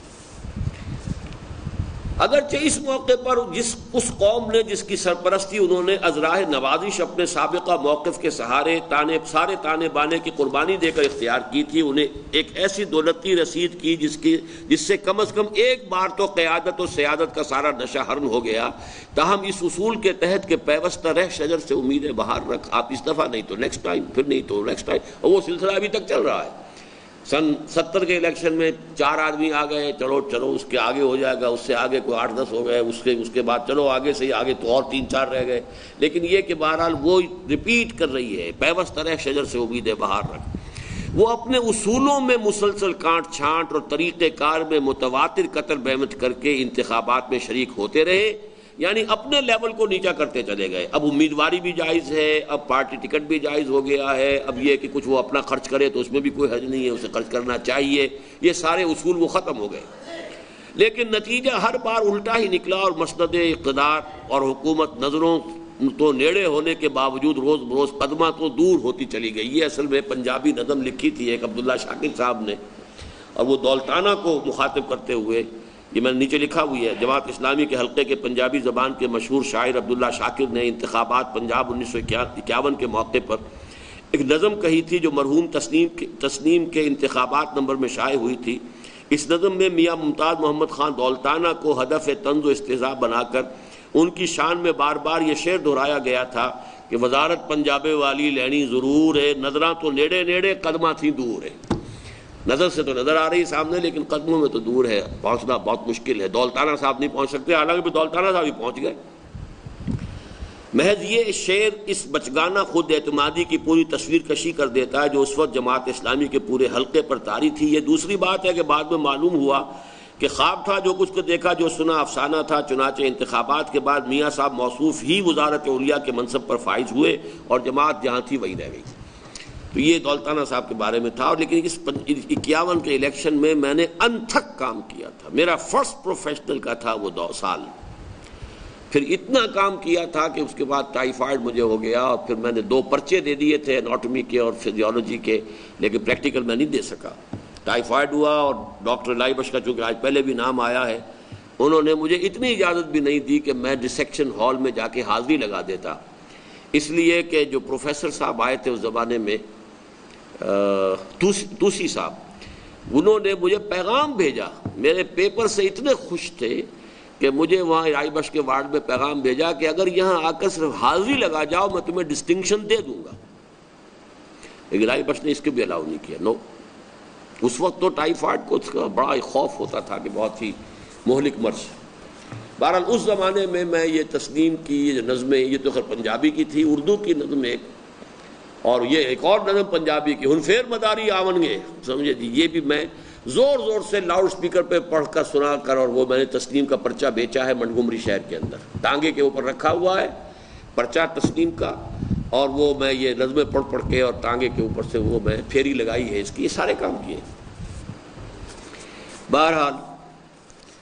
وہ اپنے اصولوں میں مسلسل کانٹ چھانٹ اور طریقہ کار میں متواتر قطر بہمت کر کے انتخابات میں شریک ہوتے رہے، لیکن نتیجہ ہر بار الٹا ہی نکلا، اور مسند اقتدار و حکومت نظروں تو نیڑے ہونے کے باوجود روز بروز قدمہ تو دور ہوتی چلی گئی۔ تاہم درمیانی عرصے میں جب پاکستان کی سیاست کا میدان مسلسل اکھاڑ پچھاڑ اور ریپبلکن پارٹی، عوامی لیگ اور دوسرے بے شمار نئے اور پرانے سیاسی دھڑوں کی رسہ کشی اور جوڑ توڑ کی آماجگاہ بنا ہوا تھا، آئے دن حکومتیں بن اور بگڑ رہی تھیں اور پوری پاکستانی قوم کی تقدیریں صبح و شام بدل رہی تھیں۔ دھندلی سی ایک امید اس بات کی قائم تھی کہ قلزم سیاست کے کسی اتار چڑھاؤ اور مد و جزر کے دوران کیا عجب کہ اتفاقی واقعات و حوادث کا کوئی ریلا نئی اسلامی قیادت کو ایک بار ایوان حکومت تک رسائی کی صورت پیدا کر دے۔ پھر اپنی تنظیمی قوت کے بل پر مزید ترقی و استحکام کی صورتیں پیدا کرنا مشکل نہ ہوگا۔ چنانچہ اس زمانے میں اپنی ایک تحریر میں مولانا مودودی نے افتراق و انتشار کے شگاف کو خیر کی راہ قرار دیا اور اپنے کچھ مایوس معتقدین کی ہمت یہ کہہ کر باندھنے کی کوشش کی کہ حقیقت میں یہ اللہ کا بڑا فضل ہے کہ اس نے ان لوگوں کے دلوں میں نفاق ڈال کر انہیں آپس میں لڑا دیا ہے۔ خیر کی راہ اب تک اسی شگاف سے نکلی اور آئندہ بھی یہ شگاف جتنا وسیع ہوتا جائے گا خیر کا راستہ بھی کشادہ ہوتا جائے گا۔ یہ ترجمان القرآن مئی سن 56 کے اشارات ہیں۔ اس اعتبار سے سن 58 کا انقلاب خیر کی جملہ راہوں کو ایک یکبارگی مسدود کرنے کا سبب بن گیا۔ مارشل لا آ گیا، اب وہ نفاق اور وہ اونچ نیچ اکھیڑ پچھاڑ یہ وہ صبح و شام بدلتی ہیں ان کی تقدیریں، وہ معاملہ ختم ہو گیا جس میں امید تھی کہ کسی وقت مد و جزر میں ہماری کشتی جو ہے وہ آگے نکل جائے۔ اس اعتبار سے سن 58 کا انقلاب خیر کی جملہ راہوں کو ایک بارگی مسدود کرنے کا سبب بن گیا اور دور افق پر امید کی جو کرن نظر آیا کرتی تھی دفعتاً وہ بھی معدوم ہو گئی۔ میدان سیاست کی ان پے در پہ ناکامیوں سے مولانا مودودی پر شکست خوردہ ذہنیت اور رقیبانہ جذبات کا تسلط ہوتا چلا گیا، اور نہ صرف ان کے اور ان کی جماعت بلکہ ان کے زیر اثر ایک بہت بڑے حلقے کے لوگوں کے اعصاب میں دائمی جھنجھلاہٹ اور فکر و نظر میں مستقل کجی پیدا ہوتی چلی گئی۔ نتیجتاً قوم کے طبقہ متوسط کے ایک بہت بڑے حلقے کے لوگوں کا حال یہ ہو گیا کہ ایک طرف تو توازن و استحکام کی حالت میں ان کا دم گھٹنے لگتا ہے اور ملک کے طول و عرض میں کسی بھی قسم کے انتشار و اختلال کی خبر سے ان کے دل کی کلی کھل اٹھتی ہے، اور دوسری طرف ہر وہ شخص جو کسی وقت لیلائے اقتدار سے ہم آغوش ہو انہیں سراپا برائی اور مجسم شر ہی نہیں بلکہ تمام خرابیوں کا منبع اور ملک و ملت کے سارے مسائل اور تمام مشکلات کا واحد سبب نظر آنے لگتا ہے، اور جو کسی بھی ٹوٹی پھوٹی حزب مخالف سے تعلق رکھتا ہو قطع نظر اس سے کہ وہ خود اس کے نقطہ نظر سے ملک و ملت اور مذہب و دین دونوں کے لیے کتنی ہی مضر و مہلک ہو، وہ خیر کل نہ صحیح جزوی خیر بہرحال بن جاتا ہے۔ یہی وہ طرز ہے جس کے تحت مولانا مودودی ایسے بظاہر ٹھنڈے دل و دماغ کے مالک اور متحمل مزاج و بردبار انسان کے منہ سے ایسے غیر متوازن جملے نکلتے ہیں کہ اب یہ جملہ کہا تھا سن 64 میں مولانا مودودی نے، جبکہ ایوب خان کے مقابلے میں تمام اپوزیشن نے مل کر اور فاطمہ جناح کو کھڑا کیا تھا۔ جملہ کیا تھا؟ ایک طرف ایک مرد ہے جس میں سوائے اس کے کہ وہ مرد ہے اور کوئی خوبی نہیں، اور دوسری طرف ایک عورت ہے جس میں سوائے اس کے کہ وہ عورت ہے اور کوئی عیب نہیں، اور عورت ہونا تو عیب نہیں ہے، تو گویا کہ فاطمہ جناح کی ذات بے عیب ہو گئی، کوئی عیب نہیں، ساری عمر بے پردگی میں زندگی گزارنے والی عورت، ساری عمر شادی نہ کرنے والی عورت،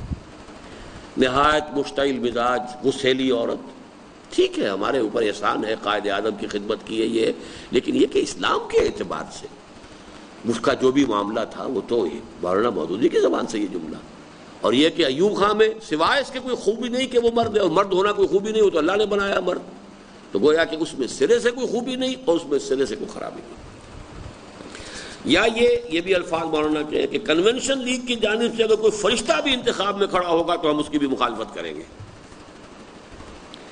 جذبہ رقابت کی یہ فراوانی بلکہ طغیانی اس صورت میں بھی مضر ہوتی اگر مولانا صرف ایک سیاسی لیڈر ہوتے، لیکن ان کی اس حیثیت نے کہ وہ ایک دینی جماعت کے سربراہ اعلیٰ اور خصوصاً سیاست کے میدان میں اسلام کے اجارہ دار بھی ہیں، اس صورتحال کو اسلام کے لیے سخت خطرناک بنا کر رکھ دیا ہے، جس کی سنگینی میں مزید اضافہ اس سمر سے ہو گیا ہے کہ اگرچہ ادھر ایک عرصے سے مولانا مودودی اور جماعت اسلامی کا کوئی باقاعدہ ربط و ضبط علماء کے ساتھ نہیں ہے، یہ سن 67 کی بات ہو رہی ہے، اب تو پھر ملی یکجہتی کونسل بنی ہے، لیکن یہ کہ ملی یکجہتی کونسل کا تو پھر ٹیسٹ آئے گا الیکشن، اس وقت کھڑی رہے تو یکجہت رہے تب تو یکجہتی ہے، اب اس وقت پھٹ گئی تو پھر وہ یکجہتی تو نہیں ہے، بہرحال وہ جب وقت آئے گا دیکھیں گے۔ اور اب غالباً وہ اپنے سیاسی حوصلوں کی تکمیل کے لیے علماء سے اتحاد کو کوئی اہمیت بھی نہیں دیتے، بلکہ اس کے برعکس ایک عرصے سے ان کی ساری نشست و برخاست ان خالص سیاسی لوگوں کے ساتھ ہے جن کی ایک عظیم اکثریت کو الا ماشاءاللہ دین و مذہب سے عملی لگاؤ تو دور رہا کوئی لفظی و قولی مناسبت بھی نہیں ہے، جیسے مثلا مرحوم حسین شہید سہروردی۔ تاہم یہ ایک امر واقعی ہے کہ ایک طرف مولانا اور جماعت اسلامی علماء کرام کی جدید تعلیم یافتہ طبقے اور خصوصاً اس کی مغرب پرستانہ ثقافت اور طرز بود و باش سے بیزاری کو اپنے سیاسی مقاصد کے لیے استعمال کرتے ہیں،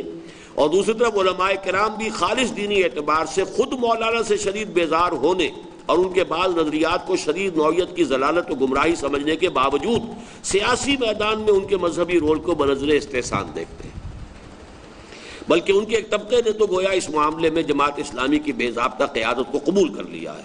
اس طرح اگرچہ اس وقت کوئی باقاعدہ مذہبی کیمپ یا دینی محاذ تو موجود نہیں ہے، تاہم مختلف دینی جماعتوں،